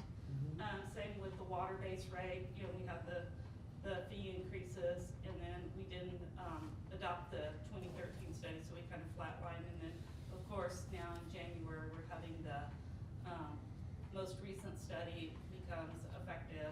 And so you're gonna see a little tilt up. I'm expecting a little uptick. We've got 8 months. I had 8 months of actual data, and I tried to estimate the remaining 4 months that, might be our trend line on that. And of course, the water consumptive revenue is the lowest line, and again, it's that you can see where the state came in and, really mandated that we cut back. That's right. Statewide. So that affects our fee revenue. They backed off in 2018, so we upticked a little bit on that. But there's a lot of awareness and conservation efforts going on that. But revenue comes in based on usage of water. So if they cut back, revenue drops a little bit. So I expect, hard to know in 19, we're having we have a wet spring. It just depends on that, and then price sensitivity to the rate increase by the consumers. So it changes, kind of either their landscaping or how much they use on that. Just some more on the enterprise funds, but these are some of the dynamics. Our major revenues are. I'm going to come back next time with the property tax information and kind of show you. I got the roll tax from my years, I just didn't have time to roll it all together, but I will next time. But with timber products gone, kind of be a dip, I don't know how much the new, I don't think they'll have the revenue like timber products, so No, they it's won't. really gonna be a dip. Timber products is gone.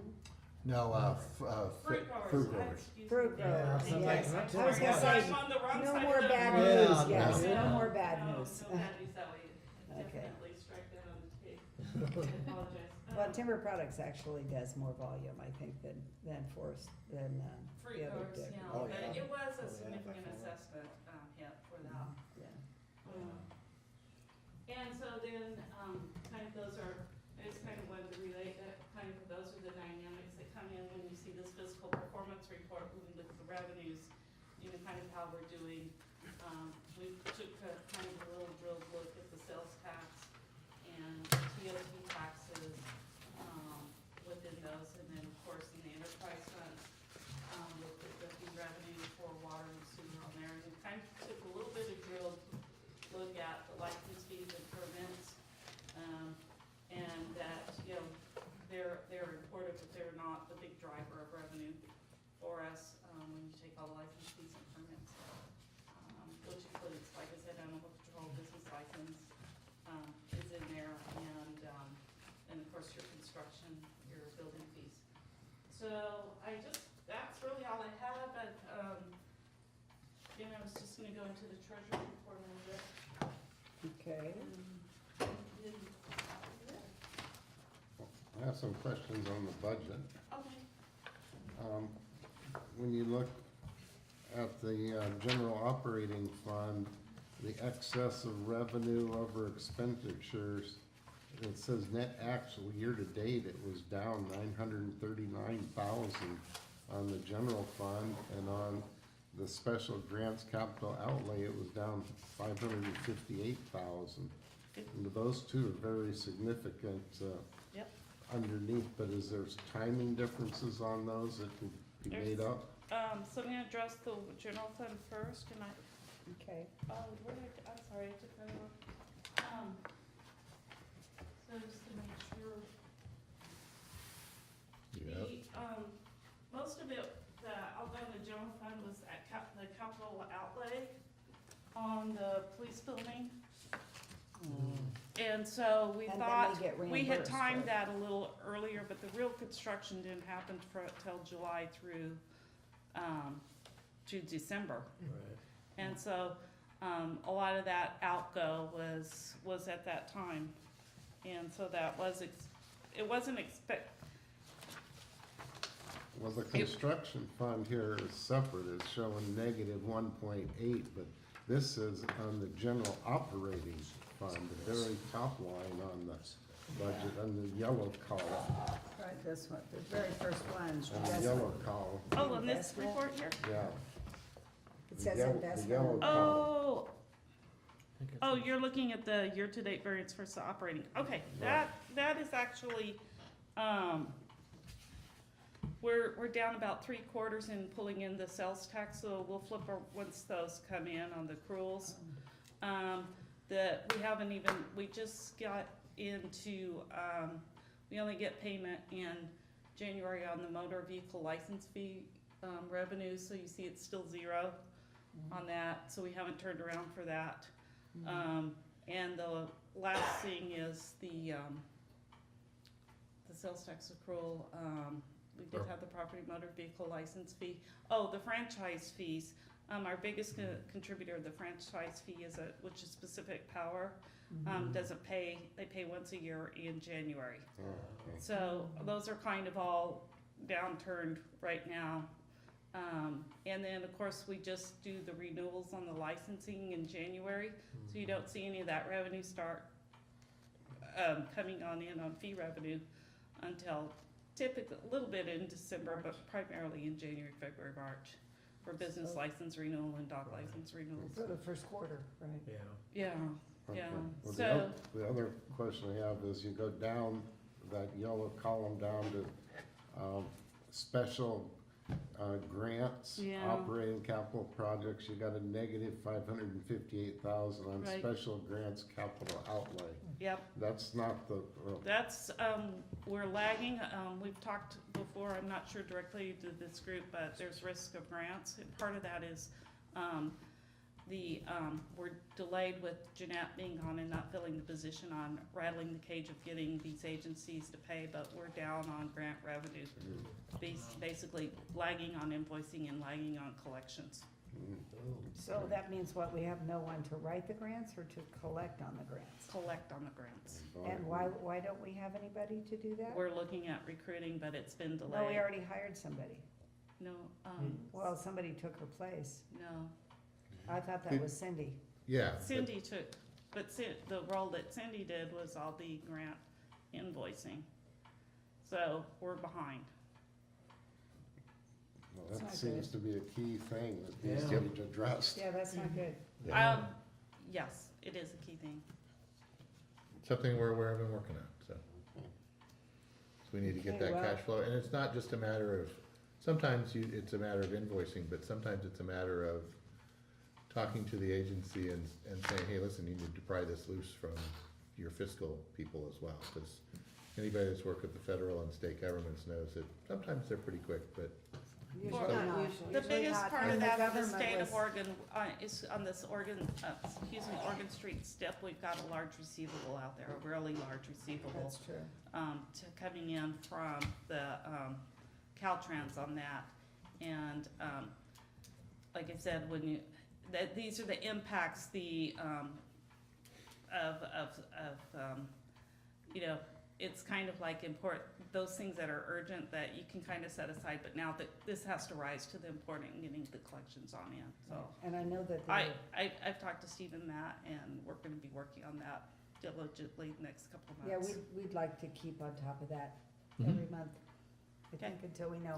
But I know the government shutdown had a lot to do with some of it, like the police station and the grants through RDA. I know that slowed down probably that process as well when they were closed down for 6 weeks. Right, we were expecting to close March 22nd on the financing, ran into a snag on finalizing the final numbers, primarily because the the funding contingency for the construction was not tapped into at the level expected, so we will not fund the full $3 million. We'll only fund 2.7 million. We did not have enough match. We were required to have a $1,378,000 match. We met that, but not in excess of 300,000 to apply it back to the construction award part of the project. So we'll be closing the bonds at 2.7. So I canceled it with our bond counsel. I had Kevin in here yesterday, and we canceled sending docs to the Office of General Counsel for finalization and are ratcheting it back to 2.7 million. So, But for is the that- closing docs. Is that enough? I mean, is that gonna cover the cost? It will cover the cost of the construction that we incurred. We still have our match met of 1.378 million. So, So the building costs less than we might have expected with the contingency. Okay. So, it's kind of one of those good news kind of things where Yeah. we're not using the full loan. But we're not getting the full We're not loan. getting the We're full not loan getting the either, full so, loan, yeah. but when you look at it from the perspective, it really meant that things didn't go wrong on the building as much as we thought that they might. Well, that's a good It's thing. kind of interesting. That's a Had we good thing. needed it, it was there. Yes. Correct. The money But we was do there. have to, yeah. Right. And we Not knew being- that, we knew that when we rounded it up to 3 million, right, that it might not cost quite that much. We were hoping. right, hoping. Right, we were hoping, we were yeah. hoping to avoid to have to come back to the council and say, Right. oops, Yeah. you know, we didn't, because we had gone through that once on the first round of construction bids, not to incur that again. Well, the good news is it's gonna save about 10% on the debt repayment.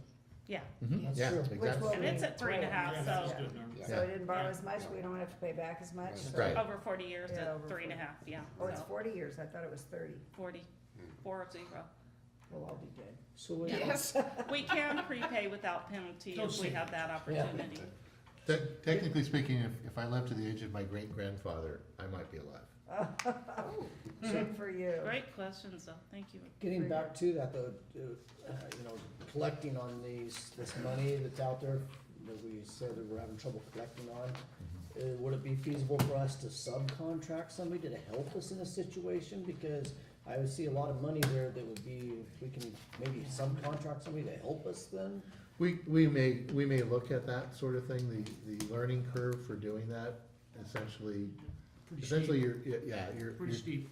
you're training somebody to do it on a one-time basis, and there might be some help, but What was maybe that, not. what was her name in Dunsmuir that helped us out once before? Brenda Vance. Yeah, Brenda.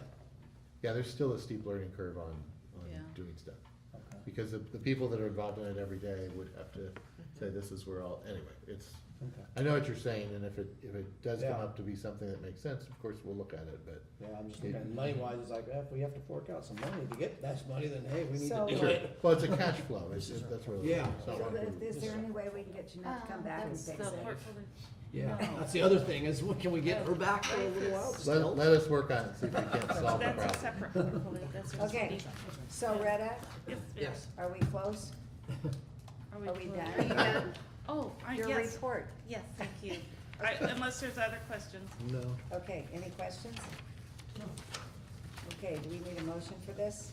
I have a motion, we accept the cash balances report, December 2018, the budget of revenue and expenditures with year-to-date actuals through December 2018, the quarterly treasurer's investment report, second quarter of fiscal year 2018-19, and quarterly fiscal performance report, second quarter fiscal year 2018-19.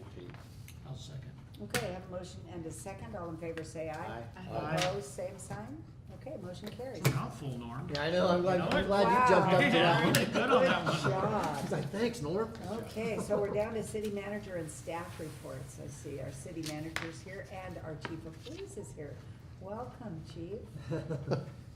So I'm gonna go through a number of things, but fairly quickly. One item that has come up recently is that the recycling market has changed. The vendor Yreka Transfer that does the recycling has closed their satellite stations out in other communities.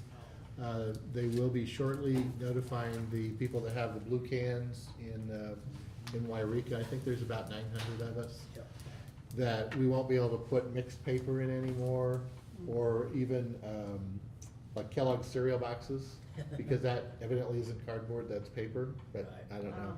And a lot of that has to do with the fact that China has taken some steps to not be the recycler of the world. And as a result of that, it's changed the markets for all kinds of things. And right now, there's not really good ways to, in some cases, you can't even sell it to anybody. You have to pay for it now. And so they're redoing the stuff. They added, originally they just did a few recycling things and they kept adding things. So some of it now is going back. So put your junk mail in your trash can, and if you're so inclined, you may shred it. You don't have to do the same thing for your cereal boxes. We already talked about the. Question on that, yes. newspaper's okay though? Newspaper is the one kind of paper that you can still put in. Oh, that's it. Yep. But not office paper, not What about magazines, boxes? not magazines. What about boxes? Boxes, You have to cardboard is break still it- fine. You have to break it down though, or they'll leave it on your curb. Okay, I haven't had that experience because I'm not real happy at it just doesn't appear that we are able to recycle as much as I thought we were going to be able to when we got the blue cans. Well, we're one of the few communities that I have been in that allows you to throw all Yeah, that in junk one, in yeah. one. If you're in a San Diego or Davis or Right. Woodland or No, No, Sacramento, there's others that do. they're. It depends on who you use. Yeah. US Waste Management does allow it, like in some cities down south. Yeah, so Well- I've given, anyway. it's likely to get worse before it gets better until because basically, because of all this recycling and because I think that, they told me that 40% of some of the recycling, not like aluminum cans and steel cans and glass, there's still a domestic market for that. But a lot of the rest of the recycling, like over 40% in some cases, was all going to China. We were shipping big crates over there. Yep. They were shipping it back in final products. So it's probably not going to get better. There's also some things that people do, like if you have a pizza box, which to me looks like cardboard, right? But you don't wanna recycle the pizza box because that, Corrugated? It's not clean. it's not clean. So the pizza that you didn't eat, Yeah. makes it, well, it's just the They stuff on can't it. recycle They it. can't recycle it. So there's a number of rules that make it, or a number of things that people can do. And some people just throw their trash in the blue can, which is just crazy, but that's another thing. So anyway, so that is gonna change things. It would not surprise me that you may get some complaints, particularly interesting enough, they brought up magazines as something that people really like to, recycle. But Recycle. it's gonna And have they to go don't in. take those, they don't take glass. They don't take glass? Nope. Right, Nope. yeah, so So it just News- goes in the regular garbage, household garbage? Yeah. glass They and now have to. magazines and mixed paper will go in the regular trash, yes. So we And can that- still shred office paper Yeah. though. They would rather, well, you can shred the office paper, but you can't put it in recycling. No, I go over there once a month with piles of Oh, office right, paper right. that I shred. You might wanna And call what do them, they do? I believe that they still will take some of these items at the recycling At center the itself. Well, that's But where I not the take blue it. can. Yeah, I they'll take take the the You can shreds glass walk and across stuff. the street. Okay, yeah. And you just might wanna check it out, just for, Well, and unfortunately, the newspaper now is only gonna be once a week too. oh, good, there's an item off my agenda, so. Yes. I'll just mention that that did come up, the newspaper once a week publication. That will cause some interesting things in terms of our, publishing for public hearings, Yeah, both at the that's planning good. commission and city Oh, that's council right. level. Yeah. And in some cases, if people don't get something in at time, it will push back the date of action on The certain hearing. things. It's just the way that it is when you go with a once a week newspaper, that you just live with that and you gotta get it in on time. Yeah. Can I ask if you know Yes. why they chose not to use the county seat as their home office? Do you know? No, I don't know. I can give you probably, the editor in charge lives in Mount Shasta, Yeah. and she's commuting, and she's doing 2 papers, so Yeah. I'm sure that's why they did that. My greatest fear is that all the news will come out of Mount Shasta. Yes. I'm afraid that we will lose our local. Yeah, report. I mean, I don't know, I think if 7 to 8 years from now, we won't have a paper in Yeah. the county, it'll all be online, so. Yeah. I'm just bummed. I am too. I like the newspaper. When I go to conferences, as when you go to conferences, I like to make a very brief report out. And that is that, I was in San Diego when it was snowing like crazy here, but I want to point out, it did rain in San Diego. I'm sure it was hard on you. But Oh, it must was have been tough. tough. I'm sure it was very hard on you, Steve. And We with- appreciate it. Without going into great detail, although some of these things you will see At the city later on. council, at the city managers meeting. City right? managers meeting with the League of California Cities, that's And correct. they chose San Diego. And they chose San Diego and, yeah, well, Yeah. It's a- life it's is a tough. rough life, Yeah. yeah. So, just a couple of the things that came up, we got more educated on pensions and what that's going to do to us, and of course, the news is uniformly not good, other than, they have, the returns have been higher than they were Good. back when they were bad, but they're still not high enough to where Are it they going goes to up. reduce the percentages again? They had talked about going down again. I thi- That's still in process, yes. But that's a planned, I mean, it's already been approved, and they're, Ratcheting down? I wanna call it feathering it in, but so that's already approved. There has not been a discussion about doing yet another one, going from 7% to 6.5 or something like that. Okay. So we're still going through that. Rates will be going up dramatically in the next few years, and for a whole variety of reasons, which we've talked about before. But, it's just more of the same kind of news, and All bad. Yeah. just the way that it is. There was a lot of discussion about homelessness. I actually didn't attend that session because it was a repeat of the previous year, except that Half Moon Bay had a program that, because they're smaller, that might be a little bit more useful. The big city programs for homelessness don't work very well in small communities, so, but that'll be something that we'll probably get a little bit more information on. One of the topics of discussion was housing, and basically Governor Newsom coming after about 47 cities, including the guy the city of Wheatland, and I sat next to the city manager a couple times of Wheatland now, but it's very clear that the governor's office is not only trying to put money in, and they've allocated a whole lot more money, but they're also going after cities that they don't think are doing their fair share. Now, Wheatland, of course, thinks it's doing their fair share, it's not their fault, we would argue the same thing if they came after us. But they are being much more aggressive than they were before. I want to remind you that next week you have 2 scheduled workshops, although the second one is only if 2 of you are coming. Monday's the chamber, Wednesday's the pool. I will be talking with you about some workshops later. We've gotten the fire study to the point where it needs to come back, and we need to have a workshop, I think, on that. We also need to have a workshop on strategic planning, goal setting. We're gonna think of what to call that, but basically updating it or following up on it? Yeah, it's updating it. I think that we did a lot of work 2 years ago, or whenever that was. 2 years ago, 3 years ago? 2 years ago on getting the, really engaging in a lot of stuff and getting in the plan to a certain, or the strategic plan to a certain point. Now we want to build on that. It'll give an opportunity to see whether we're still on the right course. We need to add, subtract, revise, those kind of things, but we're not looking at doing the whole shebang again. We're kind of, trying to move forward. And one of the things, classes I went to, or sessions, whatever they call them, was on community goal setting, where you involve the community in a lot of public involvement. And they suggested you do that about once every 5 years.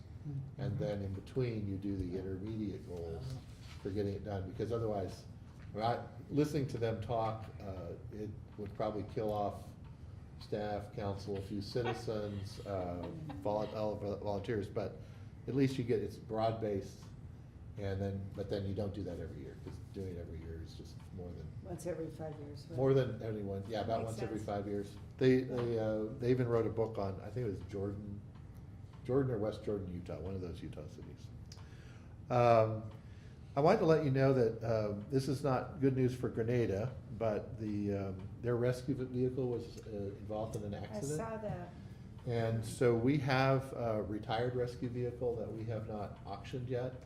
We have been in contact with, more accurately, they've been in contact with us and came over and looked at the vehicle today. Was theirs totaled? I believe so. Yes, Wow. it was rolled. Yeah. It was hit by a semi and rolled. That's what I understand, and I also heard there were 25 accidents on that IC freeway today, with 1 fatality. Did you hear that? I did not. I heard that on the. 81-year-old gentleman, Oh, really? Who was it? an 81-year-old gentleman, I think the news said, out of Mount Shasta.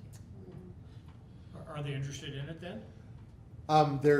They checked it out, and I think there's preliminary interest in it, and so we may, there's 2 parts to this. One is that if they need it now in order to respond to emergencies, we may work out some kind of lending thing. We'll probably have to involve, we'll have to do something so we're not doing liable, and if they want to purchase it from us, we have a tradition, some of you may recall, of trying to make sure that we keep working. In this case, this is not an engine.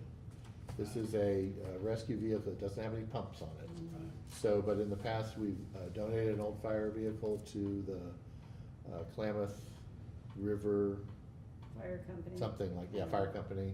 Yeah. And we also made a pretty good deal with the Scott Valley Fire folks on a vehicle. They actually paid us for that, but we think we gave them a good deal. And what we don't want to do really is to have fire vehicles go out into the graveyard out there. It just drives me crazy. And by having other jurisdictions nearby, there's some it's kind of hard to see the exact benefit, but they come to our fires, we go to theirs, and sometimes with rescues.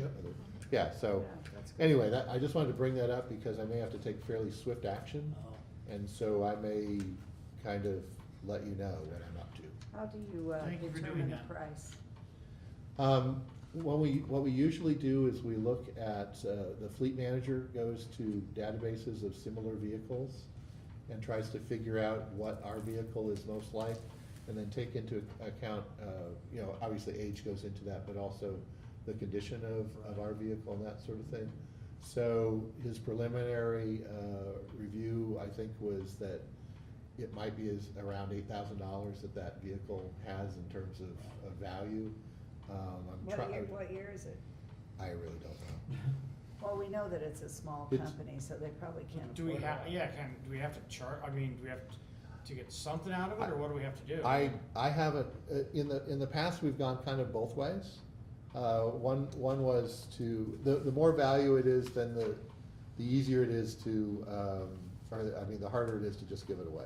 The Right. lower the value, Gift of the public more. funds. Yeah. But we'll try to work out something. I think it's worth it to work with our fellow volunteers, and Grenada is even closer than the other jurisdictions in Yeah. terms of that. So anyway, we'll try to work out something. If they need it immediately, then I will be letting you know how we handled that. Be letting it to them. Right, if they need it, Absolutely. if they would like to acquire or purchase, then we can come back and talk about. We how gotta to do the that. right thing.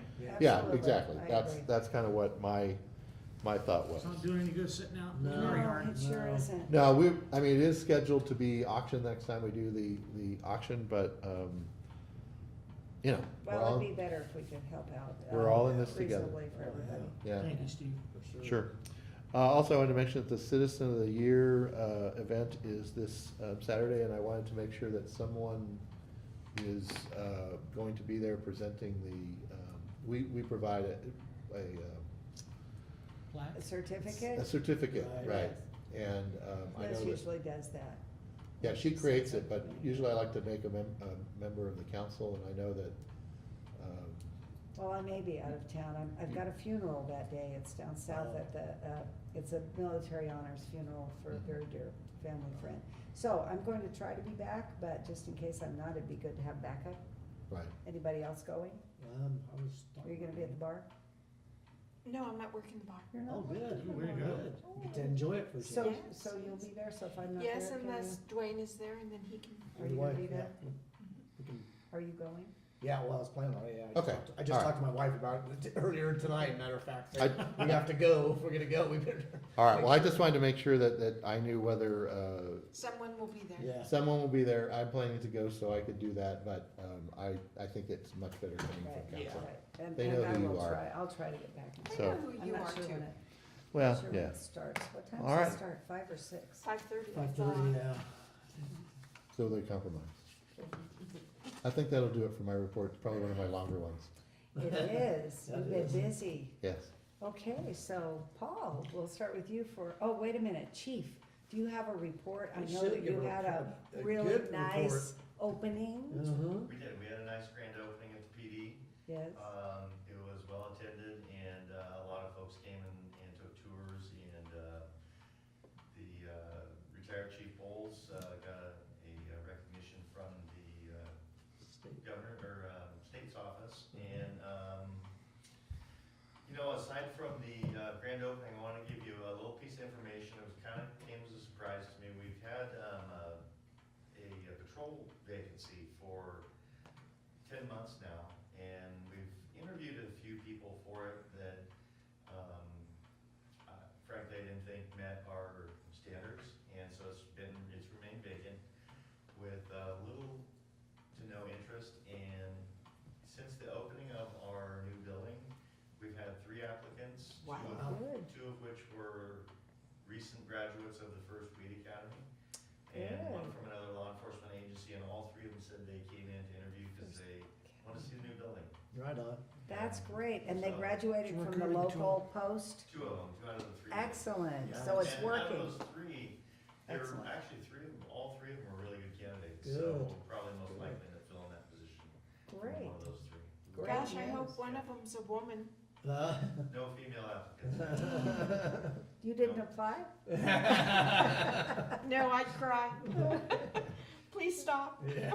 That's about it. Thank you, Yeah, thank you're you. Okay, Paul. Yeah, I was gonna thank you, Chief Gamache, for the open house. Good building. I enjoyed hearing some of the things about the way officers can plug their things in their locker, so that, just keeps it fresh and ready to go. So thank you very much. I wanted to thank the council for the support of it. You guys have been working hard on this along with other city council members, and you guys deserve to be applauded for all the work, because that building is a nice building, and that's one thing I said, I think, to you, is it's a good recruiting tool. Yeah, It really is. So, yeah, so you're to be commended along with Steve and the rest of the staff so. It's been a long time, hard Oh, project. yeah, oh, yeah. But we're really glad you're in there. You'll be hearing more about it. Yeah. As we go to finance it. Yeah. I'm sure, I'm sure we will. I went to the Red Scarf. I had tickets to the dinner, but I had already been asked to MC at the Red Scarf for the Everly Brothers experience You with were the MC? with the Z-Med brothers and Zemed. Anyway, great show. They took you back through the Everly through the Everly Brothers and the songwriters that worked with them, and the good, the bad, and the ugly, the legal hassles for 15 years. They couldn't even sing their own songs or record their own songs because they were involved in a lawsuit, you know. But it was wonderful. Great. It was kind of like the Smothers Brothers, but the music was way better. Oh, awesome. So just a couple of things on a humorous note, and I'm glad you're still here, Chief, because I am thinking one of the things we could do for a little extra revenue, Retta, is we could just fence off another block of 4th Street, and then on the weekends, you know, we could have drag races there. You know, so I don't know. But the other thing I was thinking is that if the carousel doesn't open for June 21st and 22nd, we could give them give the kids finger paint and let them paint on the all the front end loaders and stuff down there. That would be fun. So, anyway, The front end loaders, Matt's not here to defend himself. Thank you. Okay, thank you, Paul. Is that all? Yes, that's all. All righty, Norm. It should be. The police station was a great opening. It's a good asset to the community. It is, And it is. I enjoyed the firemen's dinner on Saturday night over at the community center. That was great. I have a letter that they're requesting the mayor send about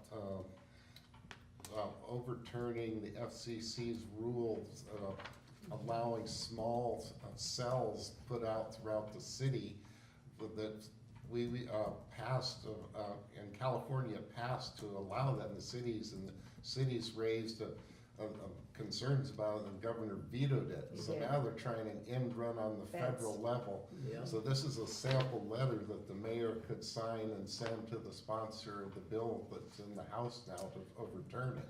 I thought we already did that, Steve. This came up a while back. To the federal I level? brought it Not back. to the federal. No, the feds, yeah, really? it came up after I I'll got have back to check, from. because I think we did send a letter, but I After don't. we Well, this got back. letter is due on Monday, so. So we'll have to do it tomorrow. Right, if it hasn't been done, it'd be good to send it I off. don't remember it going to the Honorable Anna Eshoo, so this may be a new one. Okay. So I Well, should- Yeah, she's the sponsor of the bill. So Pass it certainly, down. do you have that in a, do you have this Can you in email a it to Word me? document, or can you email it to me? Did I that don't come think I from? saved it, it came from the League of California I'll Cities. look. Oh, well, in that I'll case, look I for it. probably got it then, We yeah. can get it. Okay. All right, I just, retyping is probably not a really Yeah. fun, anyway. Good idea. But given that you already have taken a position on this, We've taken year a ago. position in the past. exactly, I don't see any Yes. problem with getting that out. Yes, So, okay, That's it. all righty, thank you, Debbie. Nothing. Have a lovely weekend. Wow. No, my everybody knows I'm goodness. going to the event, so I'm good. Okay, okay, Dwayne. Just same thing, one at the police station grand opening, that was awesome. I love to see everything. Talking with the officers, their morale is like so much higher now. I mean, it's amazing talking to them. They're just like, gave them a huge boost. So that's great, and it was good, like I said, it was great attendance. There's a lot of people there, had Channel 10 News there, that was good to see that, and get on Good job, so It you was- got on TV? No, I didn't, but Chief got on TV, and so did Bowles, he got on TV, Yeah. so it was really good to see that on news like that. Fireman's banquet, that was really good.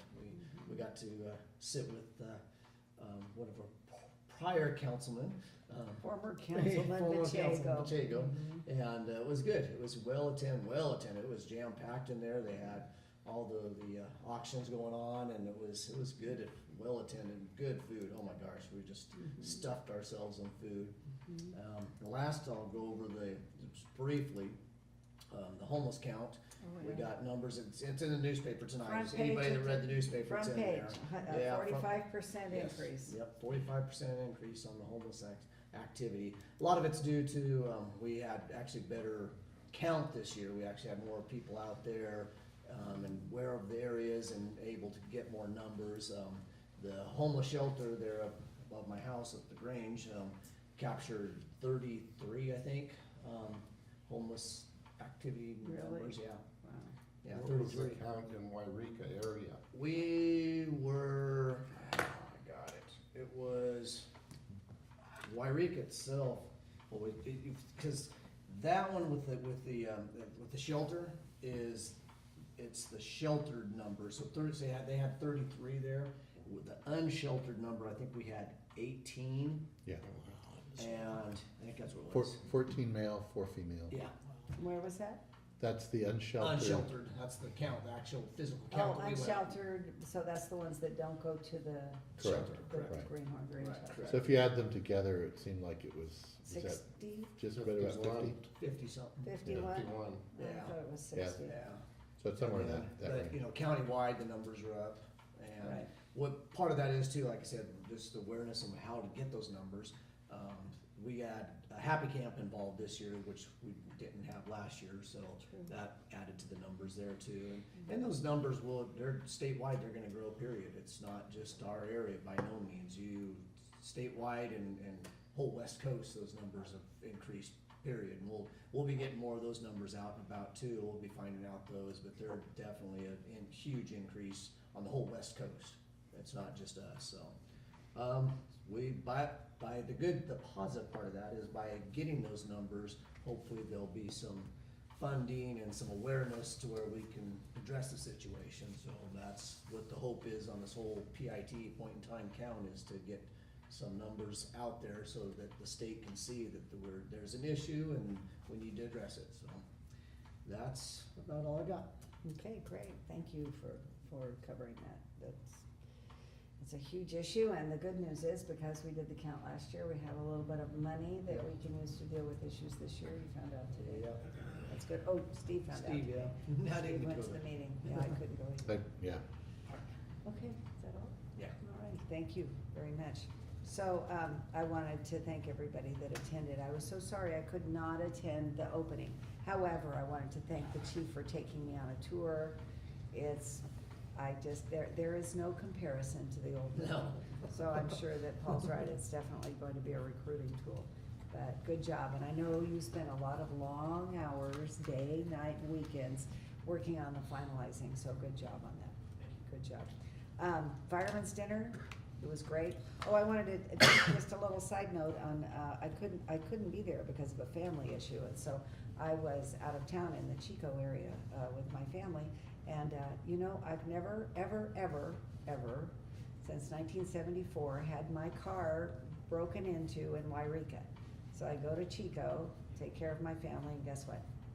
Broke into my car, broke my passenger front window, stole some stuff off the front seat. I had to make a report, but guess what? When you call the Chico Police Department, they don't come. They say, go online, fill out a Really? report, talk to your insurance company. Oh, wow. That was it.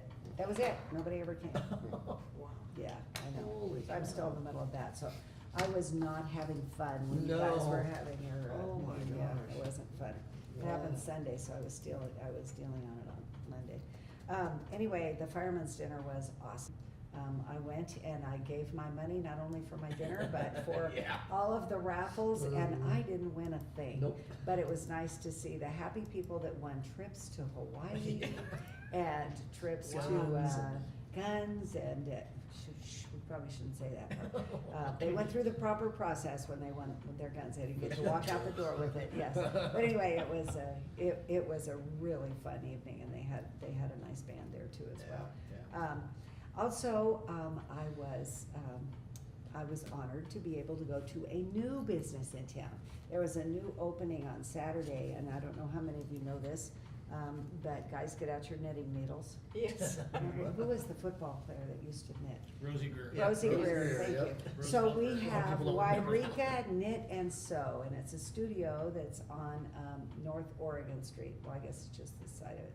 Anyway, it's right there in the same building with John Rogers, used to be the old YSNCS, Yreka Studio and Camera Shop, right there next to the fire department. Nice. And she's got a really nice setup there.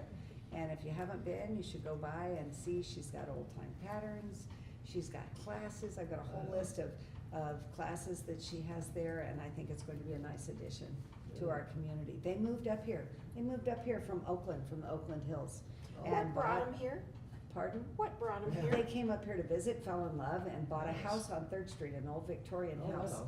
They're the people that had that mystery theater a while back, that murder mystery theater I went to. Yeah, anyway, that was cool. So anyway, now she's opened a business here, and she can walk. She's thrilled. She can walk from her house home to on the- Third Street to business, to the yeah. business on Oregon. So she's very happy. So I went to visit her.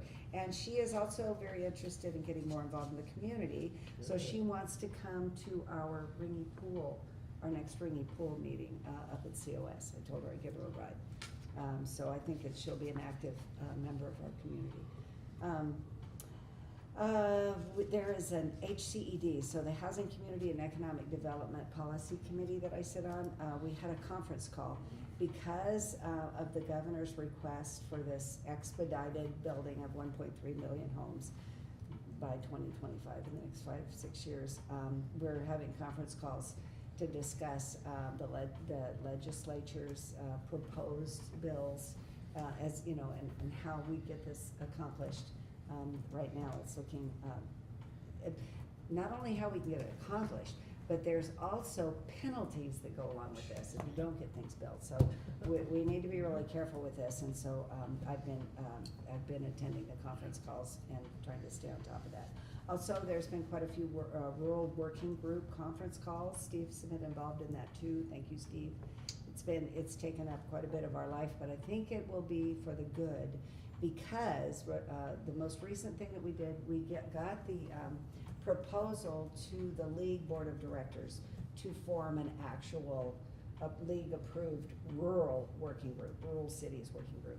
And we are also making a request of the governor. The governor's office has reached out, Governor Newsom's office, and asked what are the needs of rural communities. Now is the time to talk to him. He's new in office. Now's the time to form that relationship. So we're in the process of doing that.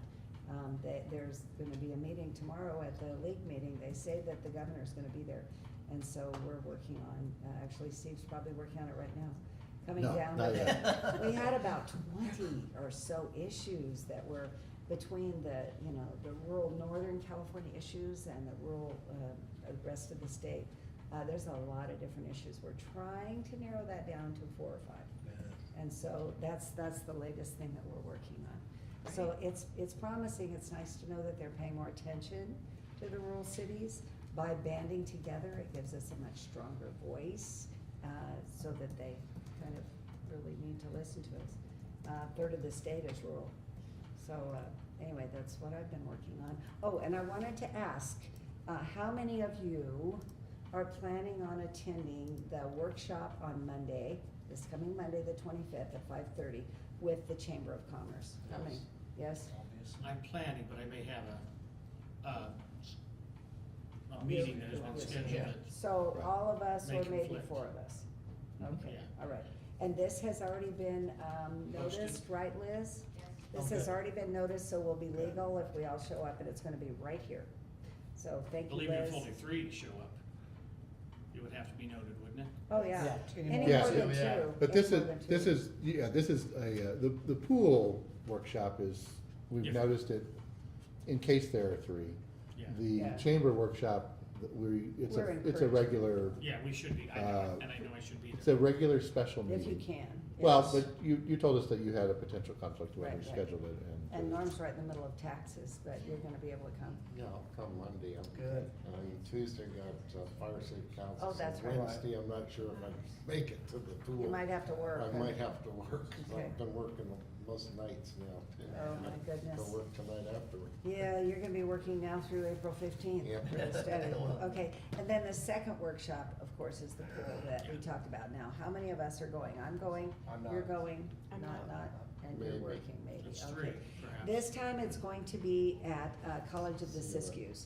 And I think that it's really important. We've changed the location. This is the 3rd or 4th Is this the third meeting or the fourth meeting that we've had of the There- stakeholders? There's a little number 4 after it, so. I think it's 4. Yeah. So, and I the wasn't sure reason, if that was me or. and we've changed the location. We started out at the county stage office, and then we went up to the city, community center, and then we went to the YMCA. So this next time, because we want to, include all of our stakeholders that are at the table, we're going up to, College of the Siskiyous, the new section on the north side, up on the upper parking lot. And, The Rural Health Science. the Rural Health Sciences Building, yes. And so we're gonna have it there, and Dr. Schoonmaker, the president of the college, is supposed to be there, as well as Mark Clever, who is the campus director for up here, so.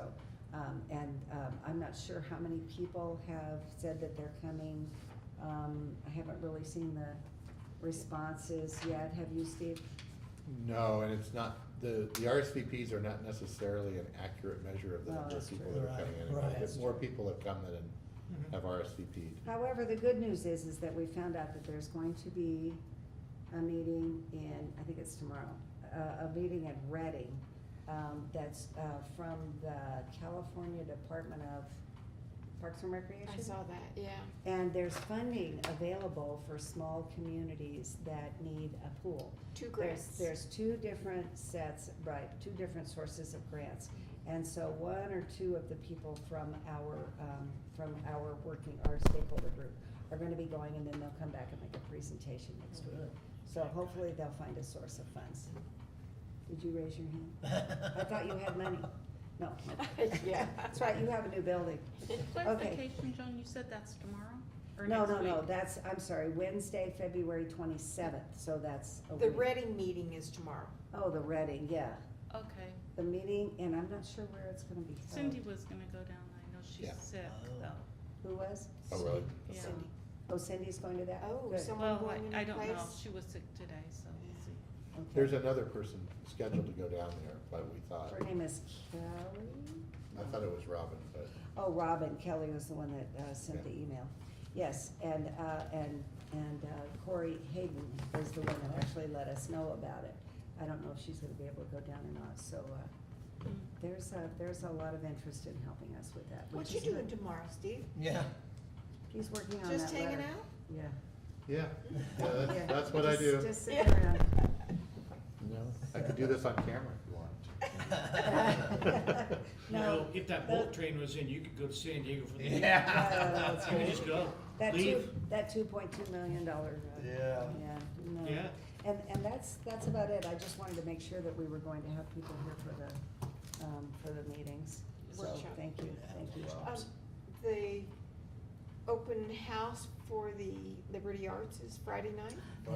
And I did go to Seroptimus dinner, I forgot to say that, but, yeah, two things. Okay, great. And it was really nice for the fire chief, Jerry, to give us special recognition for being there. And he did come up and personally thank us all, you know, for being there and for supporting the fire department, so that was really nice. However, we still didn't win anything. So, anyway, anything else for the good of the order? Okay,